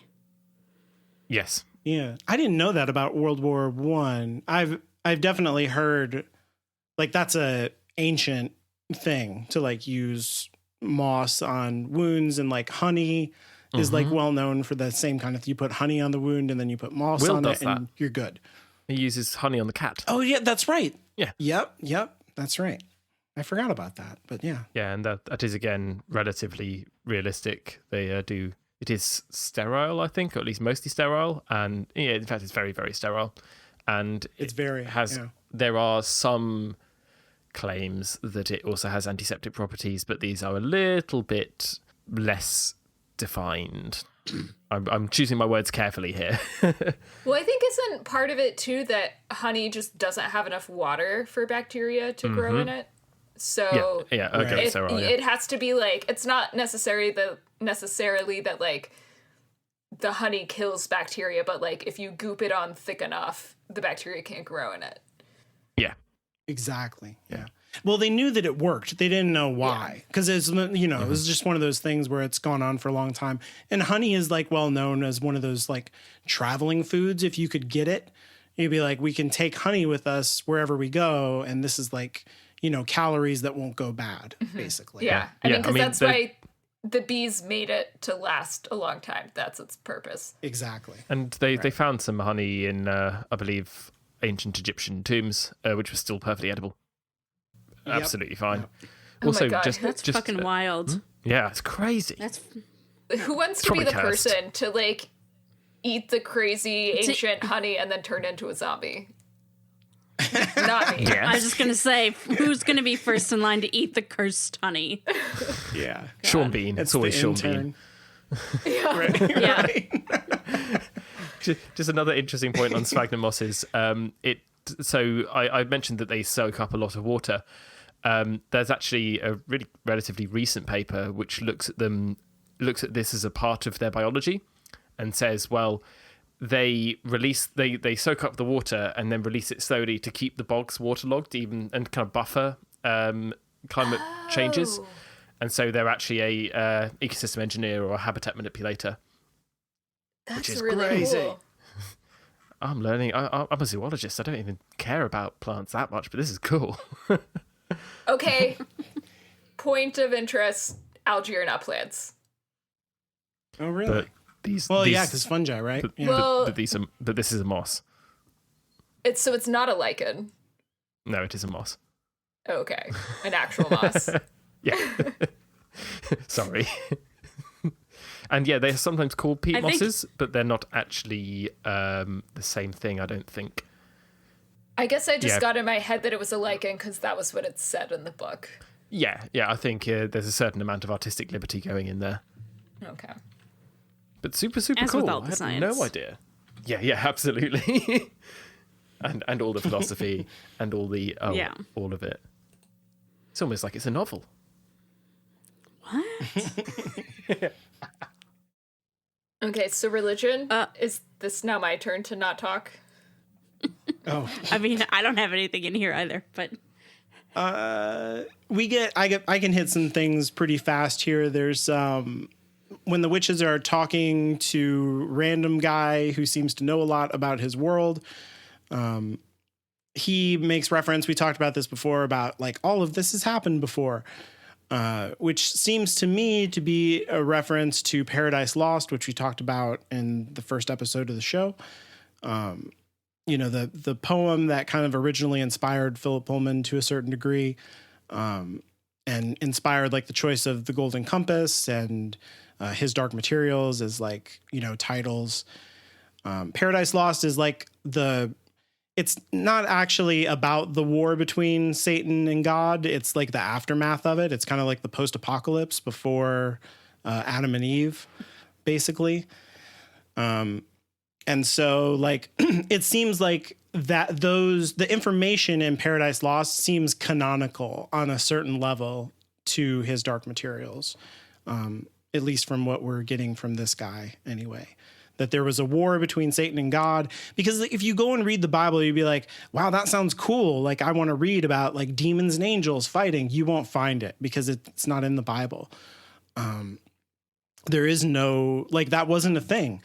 To the ancient Hebrew people, there was not even an idea of Satan. Like the serpent in the garden is just like not even an angel or like a particular person. It's just like a kind of expression of human temptation. You know what I mean? Like it's allegorical in its character originally. And it only takes on a persona like over time. And once Christianity gets a hold of it, like they kind of retcon the Jewish Bible in a way to be like, well, this means that and that means this, and we're going to throw out everything that the Jews said about this because we all know they're wrong. And so you won't find this story. It's something that Milton made up, kind of based on pseudonymous canon, like extra canonical documents. Like there's this, you know, the books of the Bible, it'd be like the book of Matthew, the book of John. There's this other book called the Book of Enoch that talks about Satan and his demonic followers, but it wasn't like a part of the Bible. It was like this extra kind of other thing that you would read to understand the Bible better. It was like secondary canon. Like Jewish canon is complicated and it doesn't really matter in terms of like understanding what's going on in his dark materials. But basically Christians threw out all of that stuff that gave context to the Old Testament and said, oh no, we understand the Old Testament in terms of our Roman religion, and like completely misunderstood all of the Old Testament. And so after that point, you come up with this character of Satan, you know, who talks to Jesus and appears in the book of Revelation. Oh, that's the serpent. But that was never the idea with the Hebrew people. And in fact, like the God of like the first 5 books of the Bible is a God of good and evil. Like he is supreme master of all forces in the universe. And he would have dealt out evil and good. And that was not like confusing to ancient Hebrew people. He wasn't a God of goodness. That came much later, where it was purified into like good and evil sides because other religions were catching on. And that's the thing that they were doing.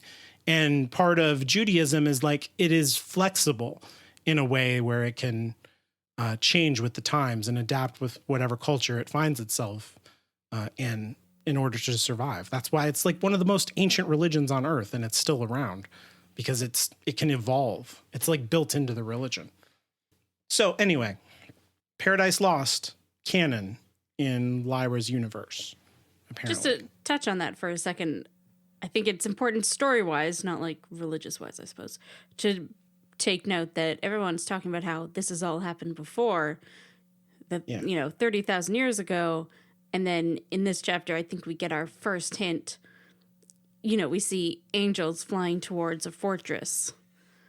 So we get our first sort of hint that maybe this isn't just going to be Will and Lyra and an alethiometer, that there is more going on.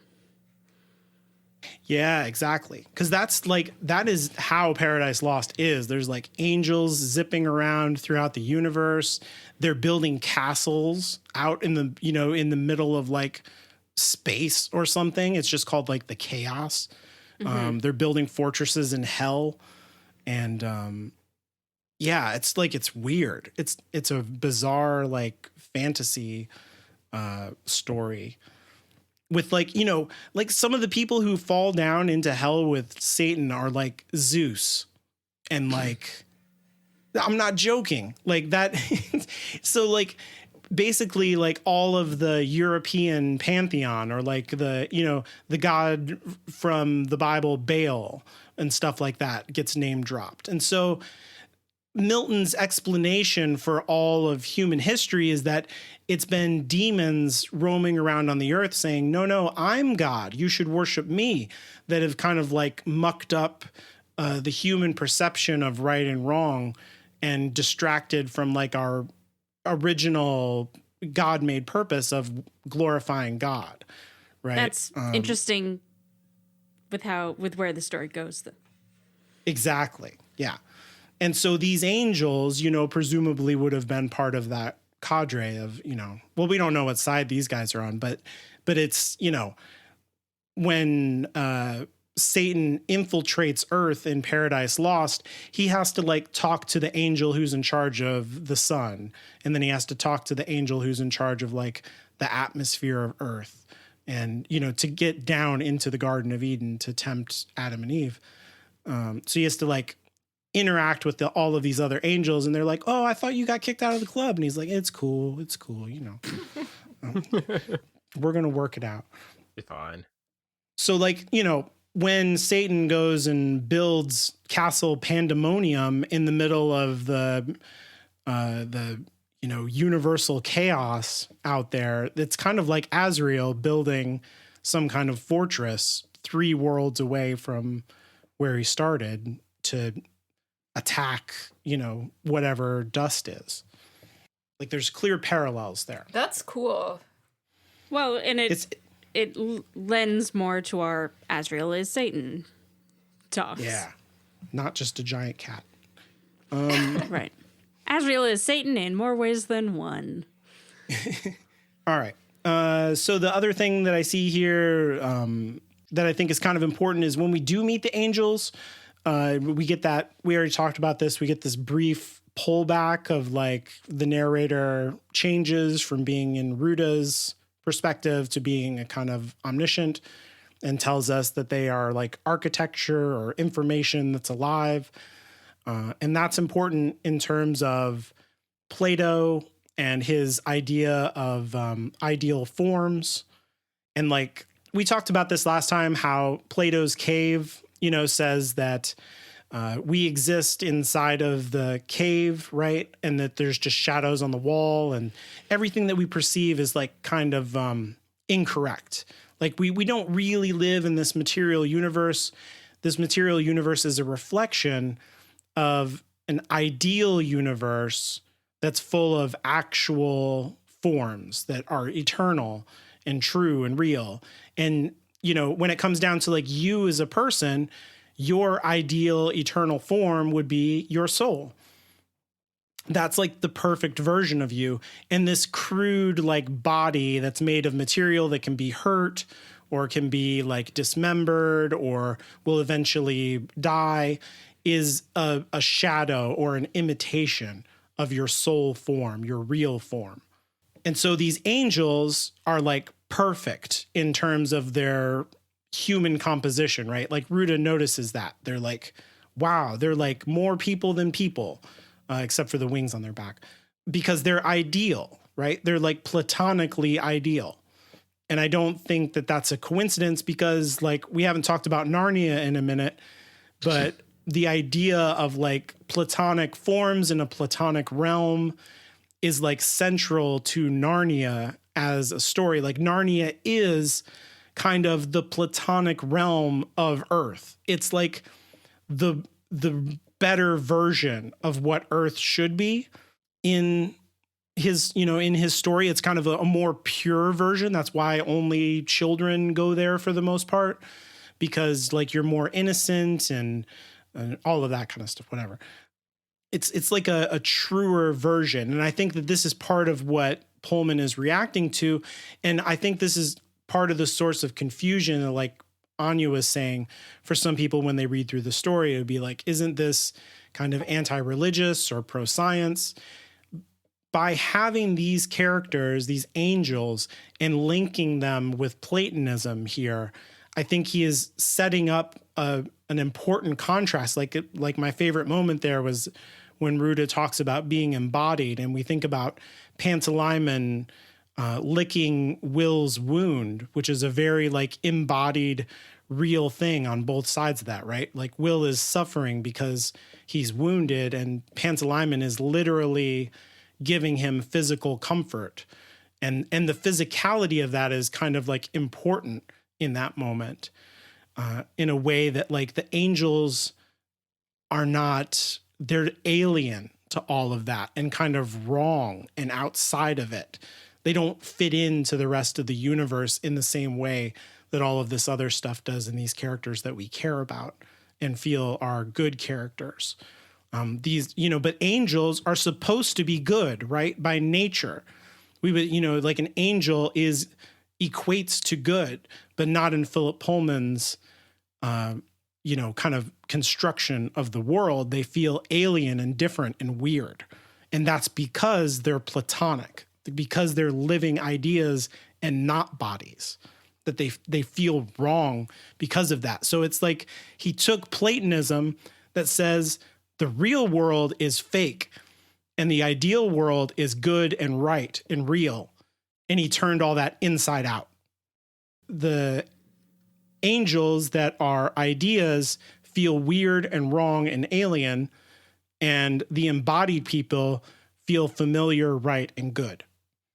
And like in that quote that you read earlier, when Ruta says she feels like connected to every living thing in this like cycle of nutrients, because I guess I had to go there. No, but like it's so beautifully written, and it is like a really nice counterpoint to that kind of like alien thing. I think it's showing that like being super in touch with your physical being is, I think it's written in such a way to come across as good, not as naive. Right. Like capital G good. It's a celebration of it. There are also interesting and odd descriptions of angels as well, beyond the kind of classical ideas of angels being relatively human-shaped and, big old trumpets, things like that. I can't remember where they're described as being like wheels or like multi-faced beings. I can't remember if it's... The book of Ezekiel is a wheel within a wheel. And the seraphim have 4 faces, 3 animal faces and a human face in the book of Revelation. Angels definitely do have a kind of surreal alienness to them in Christianity and in Abrahamic religions, actually. Yeah. All of them. Yeah, I think this does line up with that, but I also think that this is like intentionally pulling in Plato in a way that he's doing on purpose. Like I am biased in this reading because of that other book that I read of Pullman's, Demon Voices, which is about writing, and he writes about Plato and how much he hates him and how much he hates Plato in Narnia. So it's definitely on my mind when I'm seeing these weird angels here. I would say also a lot of angels in just the exact same way that I talked about Milton, says that like, all the fallen angels such as Zeus and Athena and, Poseidon and all of this stuff. And you go like, oh, I see. Greek mythology is actually all demons. The Hebrew people did that as well. And so like the wheel within a wheel was like a group out of like what we would call modern day Anatolia. They worshipped that like their god was like a wheel. And so they would say like, oh no, your God is not God. Our God is God, and your God, it works for our God. Like he's an angel. Yeah. And so like, oh, you worship a giant bull. Well, yeah. Well, there's these angels. One of their faces is a bull. You worship a giant eagle. The other face is the face of an eagle. Like, get with the program, guys. Like, our God is the God. Okay. I heard bull and your there. God works for it. I heard bull there as bowl. I was like, yeah, that's God's bowl. He eats his porridge out of that. So you suck. Oh no, it was meant to be Baal. Ah. Yeah. So a little bit different. Touch. Coming from all of this, I have a question for you guys, which is, I'm curious how you think they might be portrayed in the show, or like if you have any desires for how that might be. Because when I was reading the book, it does like mention that they're humans and that they're naked. And I was just like wondering, like, are we going to get some nudity on the BBC show? It's like been pretty, I mean, it's been pretty like PG friendly so far for the most part. So yeah, I was just curious for your thoughts on that. Also, like, how do you portray visually a being that is like not truly a physical being? Yeah. Maybe they'll just do that trick where you never actually see the angels. It's all just from the perspective over their shoulder. So you see like a perfect shoulder. And then just Ruta Skadi going, "Ah." That would be super confusing for non-book people. I'd be like, why are they doing this? And they can't do that. No, they definitely can't. They could just show them as skyscrapers, like beings of information and structure. Right? The problem is there's going to be mainish characters that are angels later, so they have to keep that in mind. Okay. Yeah, we'll see. They'll be embodied, I think. That's a good question about the nudity. I would suspect that they would not be naked. Yeah, I'm going to assume that they're just going to be kind of see-through-y, like ghosts. Because that is a big plot point, especially in book 3, that they don't have bodies, as Alan has just been lecturing us about. Ooh, damn. He kind of says in this part too that they like when the sun comes out, it's hard to see them, right? Like they're not as obvious. Yeah. Yeah. I think they'll probably go down the route of basically CGing the bodies so they are like implying sex without directly showing anything like taboo, if you will. Yeah. I think they'll be very like Botticelli is what I think. They'll be like very, That's what I'm thinking too, just because I know that there are scenes later that, well, if they do them, that need to have like a good emotional impact. And if you had a bunch of naked people standing around, you wouldn't get that. Yeah. You know, like there's a specific scene in this book that I'm thinking of where, little spoiler, where the angels are all staring at Will and Lyra. And I'm like, if you've got a bunch of naked adults standing around staring at these kids, you're not going to get, you're not going to get like the emotional impact that this scene is supposed to have. You're going to get like, what the fuck? It's going to be a different energy. Yeah. Oh my God. No, that's a really good point. Fair. Yeah. Good point. Yeah. That's the kind of thing you have to think about in adaptation. It'd be like, we're 100% with the text. It'd be like, okay, you're going to come into some weird things then. Yeah. Yeah. I don't know how they're going to, well, I mean, you can very easily visibly do that scene, but all the stuff behind, I don't know. Anyways. No, I was just going to say, visually speaking, that's like the one scene I'm most excited to see. So it's also the one I'm most worried about, visually speaking. Mm-hmm. Yeah. You could do the thing like from the movie Contact, right? Is that too much of a dated reference? Does anybody know what I'm talking about? I just watched like it at for the the end, first time very recently. Yeah, remember at the end, an alien shows up and is like, "You look just like my dad. How can this be?" And be like, "Yeah, I look like what you can handle, right? Yeah. Like, I look like the thing that doesn't scramble your brains when you look at me."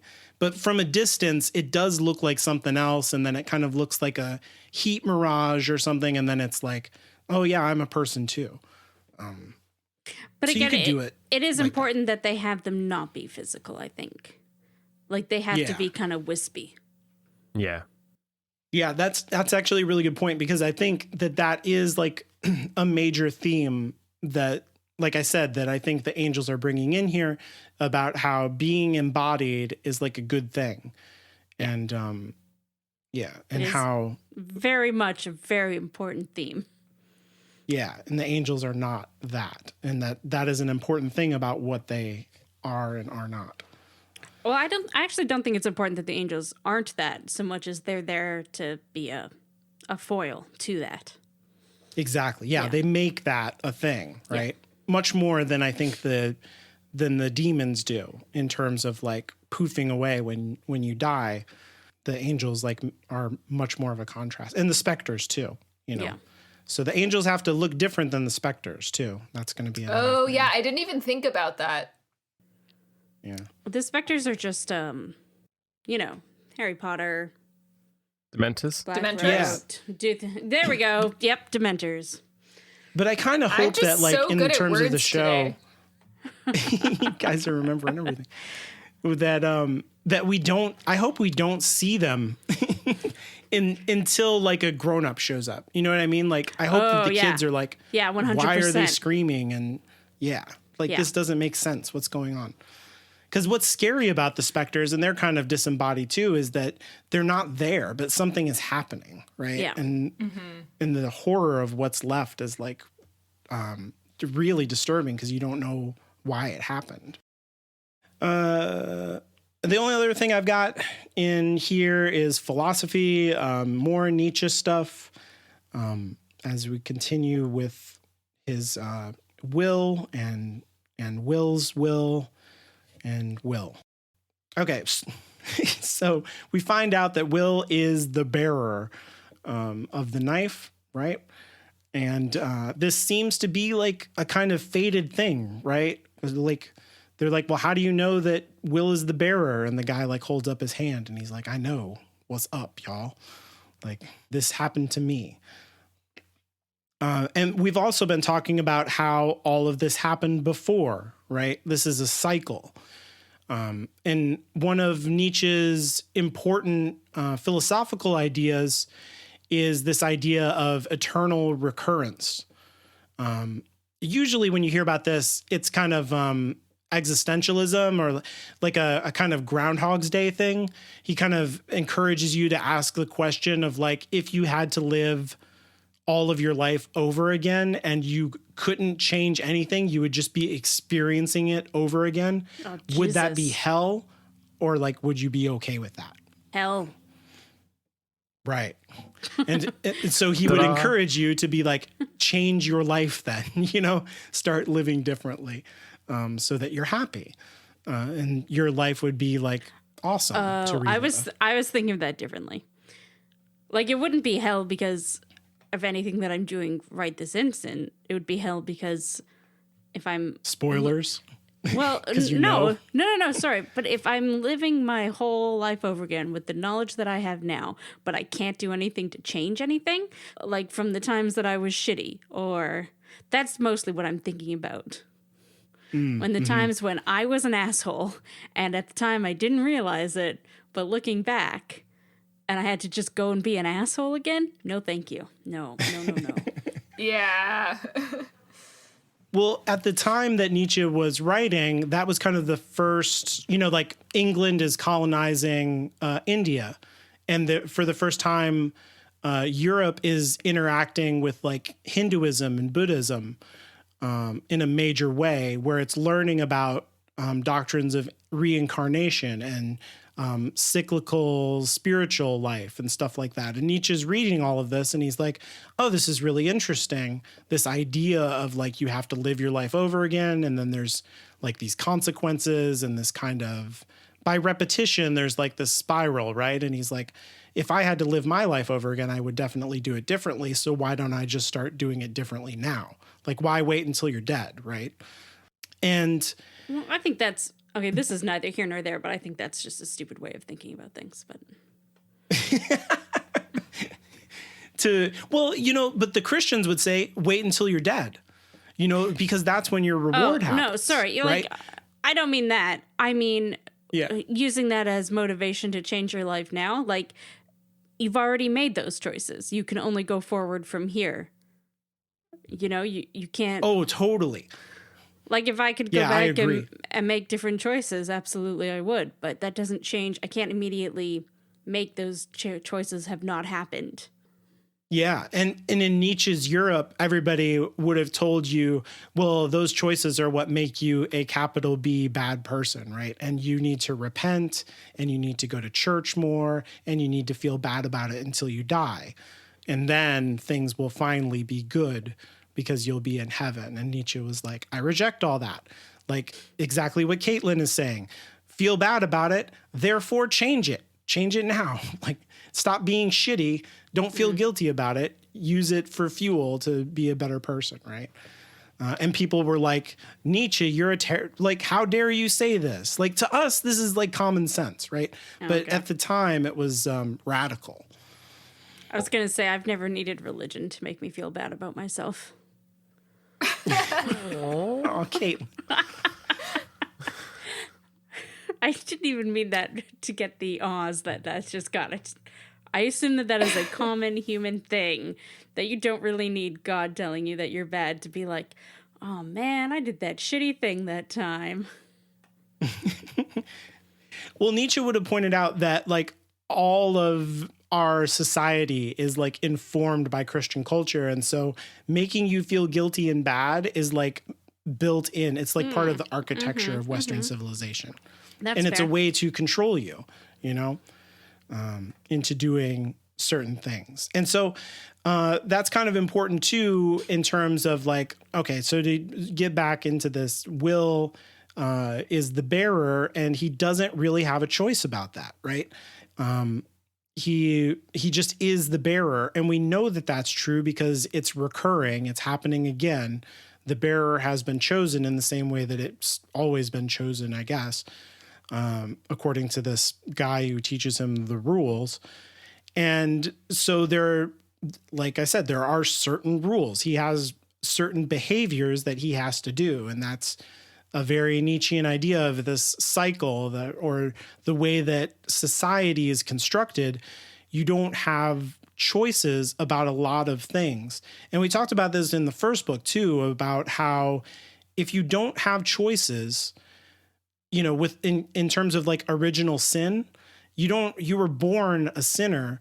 That means you don't really have a choice. It doesn't matter what kind of chicken soup you make, right? It's a sinful chicken soup. We talked about that.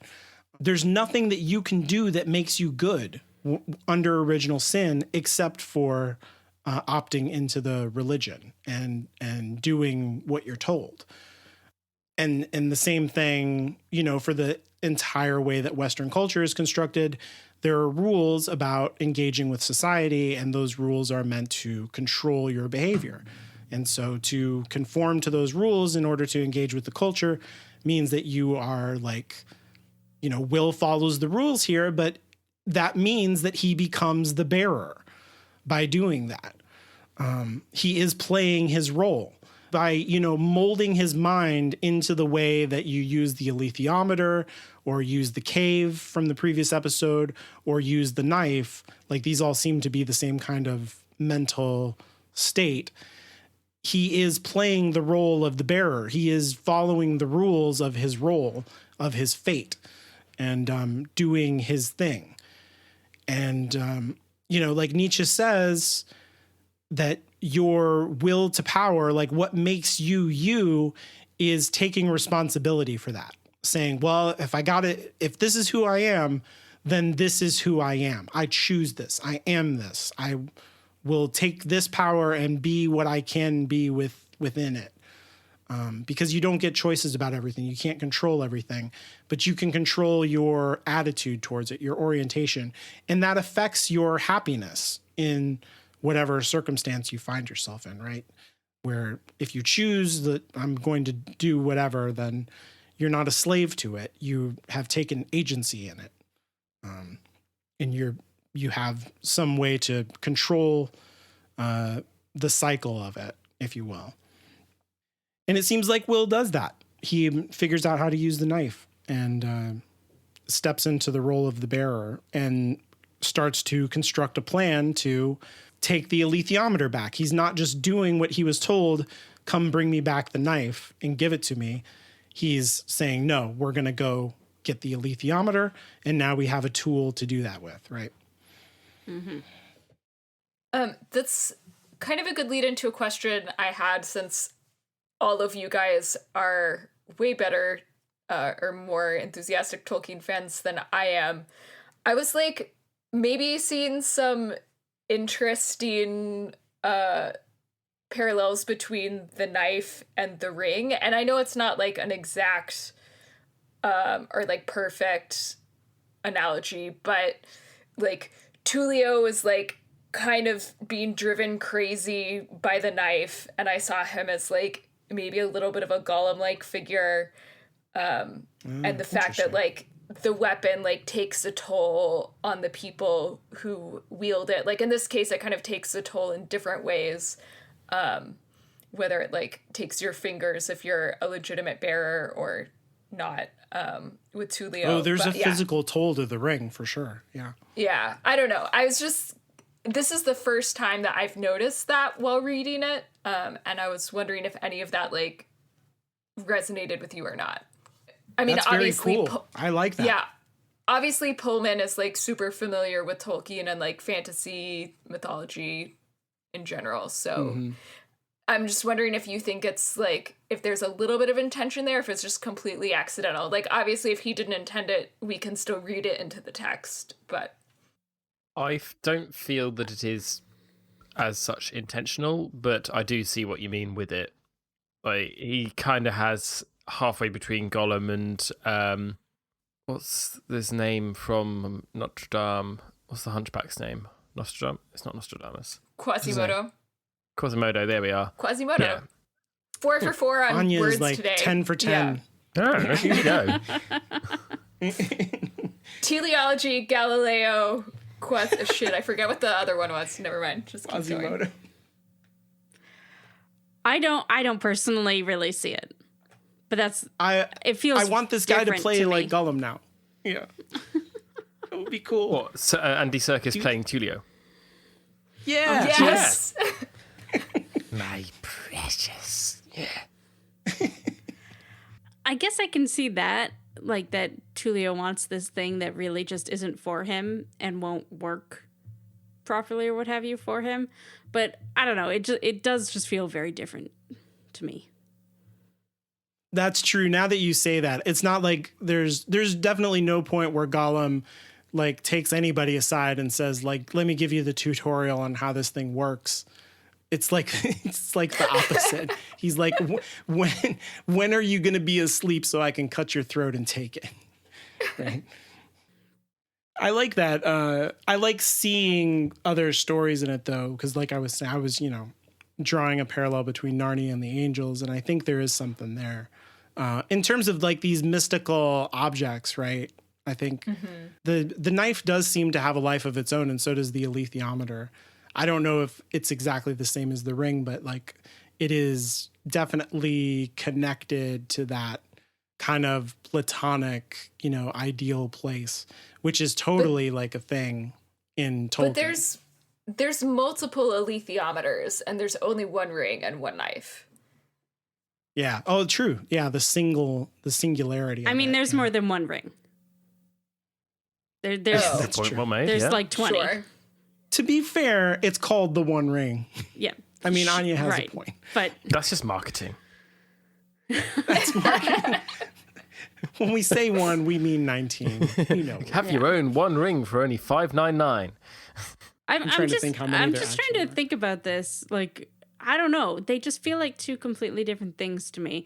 Because while the knife, it definitely has its own agenda, I don't think it is inherently evil. Mm-hmm. Well, the ring was Yeah, I would agree. inherently evil. But obviously this doesn't like detract from there being like parallels you can draw. But so much as I just feel like Tolkien was trying to do something different than what Pullman is trying to do. Oh, yeah. I mean, Tolkien is making like a political argument about like, hey, you know how we used to be the empire of the whole world? Maybe that made us bad. Do you ever think about that? That maybe being in charge of the world is not a good thing to be in charge of because people should just do their own thing. And Pullman's like, hey, you know how religion is in every part of our culture? Maybe that's fucked up. Okay, I'm not even going to get into your thoughts on Tolkien. But anyways, I more meant that like the ring and Tolkien is very much like C.S. Lewis, although he would hate that I'm saying that, in that he was telling an allegorical religious story. Yeah. And arguably Pullman is too, but he's attempting to do the opposite. Yeah, an anti-religious allegory. Yeah. But I think the allegory is much more subtle in both Tolkien and Lewis. Like, when I first read Narnia when I was a kid, I didn't pick up on any of the Christianity because I had no idea what Christianity was. Right. That's about the only way you can do that, Yeah. I think. And then, like, I had it pointed out to me later, and I was like, oh. I don't know. It just feels like Tolkien has a weird agenda in all of his books, that there is some jewelry, and it's evil, and it drives people to do evil. He's got a hang-up about it. All of his books have this. Well, that doesn't seem to be the case with Pullman. No, that's true. It's the knife is not like evil itself. Yeah. It does cause trouble though. You know, like we said earlier with the specters, you know, like Francis was making a connection between like atomic power and the decline of their civilization and stuff. I would say, you know, since we're mostly a no spoilers podcast when we do the books, we don't know if the knife is evil or not. Right. Like, we don't know much about it at the moment other than it can cut through reality and also anything else. Which, by the way, I thought it was freaking hilarious when, like, we see the knife just sink through this lead on the roof there, and then I love that. And then Will wraps a rope around his hand as if that's gonna help somehow. I'm like, we just saw it cut through lead, buddy. That rope's doing nothing. That's funny. I didn't think about it that way. I mean, he probably didn't have time to put two and two together, and like on a normal knife fight, the rope might actually help some. So, right. But still, I was like, okay, sure. And it is actually implied that he's certainly in the show that he does a lot of boxing and stuff, and wrapping your hands to protect your knuckles is something you do in boxing. That's true. Muay Thai in particular, I know that that is a thing. So. Oh yeah, you wouldn't want to get punched with somebody who has rope around their knuckles. That would be bad. Sure. Someone who does Muay Thai in general. Maybe that's what he was thinking. But you're right, because like to protect his hand in a knife fight, he's boxing in a knife fight. So like, yes, the rope is a good idea, but no, in terms of like that just cut through lead. Yeah, you're right. You might as well have gone in barehanded, but it's okay. He was fated to win, so it's all right. Yeah. And he was fated to lose his fingers. Right. He could have won without cutting his fingers, and then when he went to pick up the knife, it would have cut them off. That would have been much funnier. He just picks it up. Oh, look at this. Oh, shit. That's if I were destined to be the bearer, that's how it would happen for me. Like, I'd go to pick up the handle, and I'd just lose two fingers. And be like, oh, yep, pulled a Caitlin. You just roll over in your sleep and just kind of try and hug it. Oh man, bugger. I mean, you joke, but I literally have a cut on my hand right now, and I have no idea how it fucking got there. It does sound really quite impractical. The knife, carrying it around. Doesn't he then get like a leather sheath for it? And I'm like, He does say specifically that it holds it really still, but I mean... Oh, okay. Yeah, so it's was more it like... made for it? Yeah. It's protecting it from hitting things rather than like touching the blade itself. I guess. Right. It's like balanced on the handle of it or something. Yeah. The it's hilt, like a box. Cross guard. You don't know if the knife is there or not until you take it out. I did just want to say, before we get into our general discussion here, no Dust Watch this week because we didn't really get any information on it. Or I will actually say we did. We just don't know about it yet. So, general stuff. So one thing that I thought we should definitely talk about is that I think this is the first time we see what the Spectres do. And do we have any thoughts on that? Does it seem familiar? Do we feel we got any more real information on the Spectres in these chapters? And as we kind of touched on a minute ago, I am so very interested to see how the show does them and how they show like a Spectre attack. Well, I think the text directly makes the comparison between humans that have been attacked by demons, humans that have been attacked by specters and humans that don't have demons. Like the witches make that connection and say like, oh, these humans must have their demons on the inside and the specters must be doing something to those demons. That is what I think also, and is one of the reasons why I was upset in the show when Roger gave those demonless kids a pep talk and it worked. Right. It kind of I get it now. Yeah, because in the past, that makes a lot of sense, right? Because here, people without demons are like literally vegetables. Yeah. Like that one dude just drops his kid and watches his kid drown. And one of them, they like poke one of them or something in the leg and they like slowly look at the painful area and then slowly look back away. So they're not even like connected to their own body anymore. Which is interesting considering what we were talking about with bodies and souls. It is interesting, though. And it compares them to a vampire, too, right? It's interesting if you look at the show and you remember that, I guess, orderly, I can't remember her name off the top of my head, at Bolvanger, where... the nurse. Yes, yeah, and she seems like she's obviously had a demon cut away, and she seems very like muted, and then right at the end she actually shows some emotion, which is where it seems to differ from the books. So I will be interested to see whether they continue that and make them at least a little bit less blank. That's a good point, actually, because I guess I was making a false comparison there, because those people, their demons are still, or maybe, I guess we don't really know exactly what the specters are doing, but because those people still had their demons, they were just separated from them. What it looks like is happening here is the specters are eating the demons. Maybe are doing something to them. So maybe these like are consuming people them in some way. I definitely got that feeling. Yeah. So maybe these are people completely without demons. I don't know, because although it is also implied that completely without your demon, like if you kill a demon, you kill the person. So the other thing, right, is that maybe it's a difference between adults and children.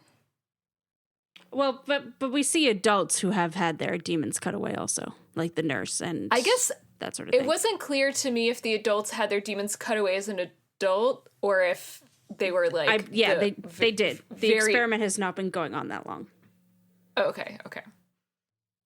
But I think when you're saying like if you completely annihilated the demon, then it would kill the person. We've definitely seen that with adults. Yeah. Where you kill the demon and then it poofs and then the person drops somewhere else on the battlefield. We've seen that happen. So that's not what's happening with these people. Like something is being taken from them and then there are zombies, right? Interesting word use. It would be interesting to see a specter attack somebody from Lyra's world and see how they do it. Yeah. And what happens to their demon. Do they go after the person or do they go straight for the demon? Yeah. Right. I genuinely don't remember if we ever see it. So I think we do, but I can't remember. It feels familiar, but I don't remember. There's like one scene in the third book where it might be happening, but in the background. So I don't think we ever see it like get focus on it. We'll see if the show does that. Is what I'm thinking. Yeah, I don't know. And they do have rules to them. It seems like not just the adult thing, but like the witches are able to fly and get away from them. So they can't, it seems like they can't float, or maybe if they can, not very far. And so they have all kinds of rules about them. They're not just like arbitrary, chaos or something. I think we're going to get more information about them that proves that incorrect. Oh, okay.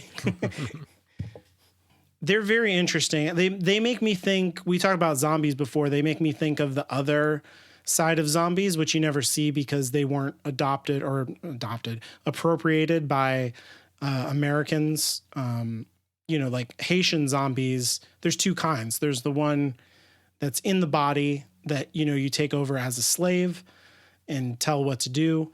But then there's also invisible zombies that are basically like spirits, but they also do whatever you tell them to do. And they will roam around the graveyard and attack people, which is scary because they're invisible and, there's nothing you can do to fight back. So these are very much like that, even though they're compared to vampires. But I don't really think that Philip Pullman knew that necessarily, right. But they seem like zombies to me in that way. On the topic of zombies, something to keep in mind is that we have heard mention of zombies in Lyra's world. Right. From the magical continent of Africa, like everything else that can't be explained. Right. I hope you heard my eye rolling. Out your head along the floor. Yeah. So I'd be interested to know more about them and how they resemble these people who have been Spectre attacked. We shall see. Yes. Do you know which one came first, Dementors or Spectres? About the same Are they time. Coincident? Let me double check. Literally I don't about think the it same matters. time. Yeah, yeah, exactly. I don't think either one would be copying the other, but it's interesting that they happen Hold from on. similar authors at similar times. And there's something kind of like the ring wraiths too. Yeah. That's just, I would say that's just visually, though. Mhm. I don't know. Yeah, like I ring don't know, wraiths yeah. can communicate and stuff. They don't feed on you necessarily, but they don't seem to exist in the same way. But as everybody I guess they can stab you and make you kind of zombie-ish. Anyways, The Subtle Knife was published in 1997, and Prisoner of Azkaban was published in 1999. Okay. So these predate by a little bit, which I know we've talked about before, but I couldn't remember. The other thing that I thought was interesting was Tullio, Angelica's brother, after he loses the knife, when just before he's attacked by specters, he sort of tries to count bricks in a wall. Yeah, I noticed that. Which I believe the TV show, we saw Will's mom doing something similar at one point. Right. OCD behavior. Yeah. Yeah, I completely missed that when I read through. Yeah, so did I. So is there a specific connection between them that you're trying to make? I mean, the book's going to make it later. I was just sort of reminding people that it was there. Oh, good. So it's a spoiler, not spoiler. Yeah. This is interesting. Look at it. Yeah. Speaking of which, spoiler, not spoilers, I really liked in the text where it said that Sir Charles blinked but hardly flinched when Pantalaimon suddenly morphs from a hidden cricket into a giant snarling cat. And then we see a snake come out of his sleeve. I thought that was worth highlighting in the text. I thought it was good subtle writing on Pullman's part. And that's all I'll say about that. And then the other thing that I really wanted to talk about was, of course, the big character moment of Pantalaimon deciding to touch Will. Moments after Lyra thinks about the taboo. And how because it's just after when they start the knife fight, Pantalaimon turns into a big bear. And Lyra thinks he doesn't know Pantalaimon's not going to touch him. Almost to the point that she thinks Pantalaimon can't touch him. And then moments later, we have Pantalaimon choosing to touch Will in a prolonged manner. He lays his head down on him and then licks his hand a little bit. And Lyra not sort of being part of the decision kind of implies that it was a subconscious action on her part or something similar. And she doesn't feel the same sort of horrible gut-wrenching that she would with people from her world. And I do wonder whether that reflects that Will's demon is in fact part of Will. That's an interesting thought. I was thinking of it more like the man who touched Pantalaimon in... Bolvanger? the previous book, in Bolvanger, there was no choice in that. In this one, Lyra is choosing this. Mm-hmm. Like a consent thing. Yeah. But that's interesting, the metaphysics of it too. Yeah. Yeah, I agree about the consent. Because she feels connected to him. And there's this, like you said before, there's this whole thing of I hadn't noticed how the thing with the bear, but like Anya was just saying, and I think what you're saying, that's good, like subtle writing, like reminding you of the rules and then undermining those rules in a way where it's like, whoa, this is huge, right? Yeah. And do we think that Will understood how big of a moment this was for Lyra and Pan? No. No. Because he's too concentrated on the fact that he's bleeding to death? That's fair. Yeah. I think the throbbing was pretty much all he was focused on. Right, of course. I guess, Anya, do you have any thoughts about what this could mean? About Pantalaimon wanting to touch Will? Yeah. When it hasn't even been a glimmer of a thought ever before in Lyra's life. Well, when you phrase it that way, are they gonna hook up? I mean, because we've seen, like, I don't know, when Mrs. Coulter and Lord Asriel were making smoochies on the mountain, their demons were touching each other, but not the humans. Not themselves, no. Oh, that's right. That's right. So I guess it didn't strike me as indicating a romantic connection between them, but the way that you just phrased it now makes me wonder. Oh, I apologize. No, but I also, mean, like Francis was just saying, you know, if his demon is in there, that's the only way to touch it, right? Yeah. That's true. Yeah, I didn't even think about that. But like, Pantalaimon can't stroke his demon because his demon is inside him. Pardon? This whole conversation sounds metaphysical. very bad. It's not dirty. It's dirty metaphysical. Yeah. Can I have that on a Honestly, t-shirt? like, I think that's something to be really proud of, being able to make metaphysics dirty. Like, well done.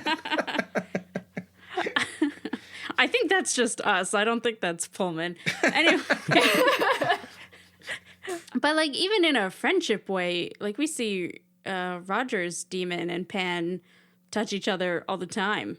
It sounds so bad now. I can't think of anything else. But, you know, when they're just... Oh, dear. Yeah. That's true. Yeah, so it's not necessarily romantic. But the touching... But what's more significant is that the demon is touching a person. Yes, right? that's what I was going to say. It's not... Yeah. And with the contrast, I think we did sort of talk about when it happened in Bolvanger, how you could interpret it as a kind of a rape metaphor, because that man was touching this part of her that she did not invite him to touch. And in this one, she's cool with it. Right. She's ready for it in a way that she's not even conscious of. Okay, well... They're 12. Well, yeah, that's what I mean. Like something is kindling that she doesn't even understand and she's not aware of. I genuinely thought you were making a joke. No. I think that is like the illusion that, you know, like this is an arc, right? And this is part of the arc. It's also sort of coupled with it in a part in the book where we have a very physical difference between kids and adults, where like you will get your soul potentially eaten or whatever. You know, you will be attacked by these things if you are an adult.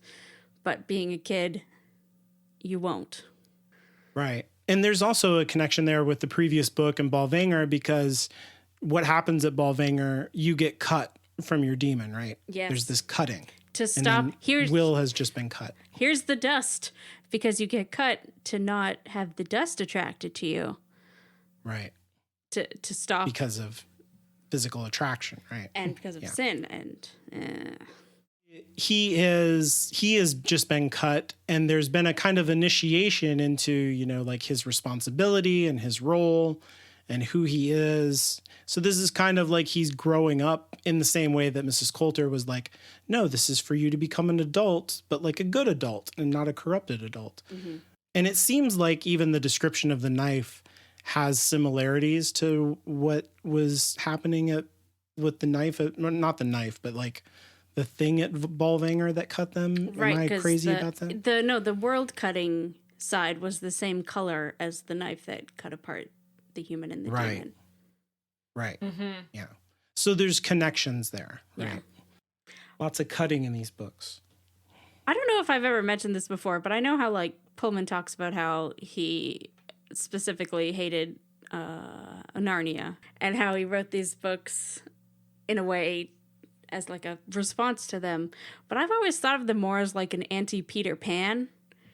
Because I despise Peter Pan, that story. It's dumb, and it's about how being a child is really great. I hated being a kid. So maybe that's just a personal thing. And these books are very much about how growing up is actually a good thing. Yeah. I like that. Yeah. That's interesting. You saying that about Narnia makes me think also of the knife in the first Narnia book, The Lion, the Witch, and the Wardrobe. That Lucy gets? No, that the witch stabs Aslan with. Yes. Yeah, which is described in the book as a knife of an evil shape, and was something in particular that Pullman complained about in his essays as like, what the hell does that mean? And that's stupid. Maybe that's why we get such a good description of this knife. We know exactly that's what what it I was looks just like. thinking. Yeah. All right. I think I'm done with that point. So before we wrap up, there were a couple other places in the text that I just wanted to highlight because they like made me laugh, and I thought they were well done. In the very beginning of chapter 6, when Lee is scouting for information about Grumman, some of the people he's talking to ask him like why he wants to know about Grumman anyway, and he just says that he owes me money. And then Pullman writes the line, "This explanation was so satisfying that it stopped curiosity at once." And I just thought it was like very succinct and eloquently written and like really captures some like fundamental element of the human condition in like a funny way. And also makes me like Lee more. I was just going to say, I'm really interested to see how these scenes go with what's his face? Miranda. Lin-Manuel. Yeah. I'm sorry. I should have let Anya say it. Yeah. Yeah. I'm the person who yells people's names. Who are you again? That's my teleological purpose, you guys. Nice. Just jump in when man. my teleological purpose is to forget everyone's names. So together, with our powers combined. Yes. The other line that I really liked was, "There are few natural philosophers as frustrated as astronomers in a fog." Yeah, it's a cute turn of phrase, and it also, like, having known astronomers is just very true. Although I feel like when there's 5 of you trapped in an ice fortress or whatever, like, you have the telescopes at your disposal every single night. Like, I would actually use the fog as an excuse to, like, fuck off for the night in a good way. But in real life, it can be, like, really bad because, you know, telescope time is really hard to come by. It's really expensive. You have to, like, apply months and months in advance, and then when you finally get time, you have like 4 days, you know, to shoot your shot. And if the weather is bad, then you can just be like genuinely super screwed. And like that's one of the reasons why most telescopes are built in areas that like don't have a lot of weather, like the desert in Arizona. So yeah, it reminded me of some of my time hanging out at telescopes. You're doing nothing to help the general public's view of academics. What do you do with all our taxpayers' dollars? Well, I sit at telescopes and I fuck off for the day. I do enjoy the thought of you just hanging out at telescopes. I'll tell you, it's a better use of taxpayer dollars than arresting black people. But, yes. But Yes. also, Fair. I will say that, like, all of my time fucking around at telescopes was during the day when the telescopes were not operational anyway. that is when you get to like climb inside them and all sorts of other fun stuff. Do they fire you out? They're actually a cannon in the The daytime. telescopes? Yeah. You can look at the sun. There are things you can look Jesus. at. You can do it once. Yeah, I was gonna say. I was just gonna say, as somebody who lives in the Pacific Northwest, I identify with this a lot because every time there's something interesting happening in the sky, and it's like, yeah, we're gonna have a real good view of it. Way great! Oh, it's cloudy. Yep, pouring rain. Yeah. Yep, Try Britain. every time. Same weather. Yeah, Yeah. yeah. Oh, you want to see the Perseids? They're peaking tonight. Pity it's cloudy for the next fucking month. Yep. It's cloudy right now. I'm literally wearing a Yes. sweater and I'm good, and it's June 21. Oh, God. Okay, that's all for today. Join us next time. We'll be talking about chapters 9 through 11. If you like our show, please take some time to leave us a rating and a review on Apple Podcasts. I'm Anya, and you can follow me on Twitter at StrangelyLiteral. That's strangely, then Literl. I'm Caitlin, and you can follow me on Twitter at InferiorCaitlin. I'm Francis, and you can follow me on Twitter at Francis Windrum. Follow the show on Twitter at MOTPod. If you need more than 280 characters to speak your mind, send your emails to contact@hallowedgroundmedia.com. And remember, fuck the police. Yeah.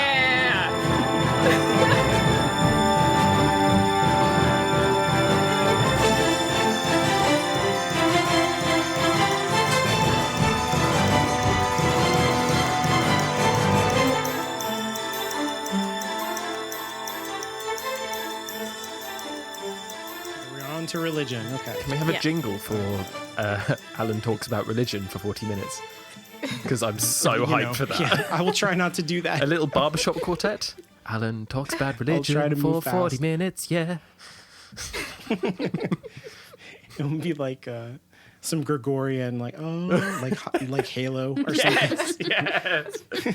Alan talks about religion for too long, oh God, too long. Exactly.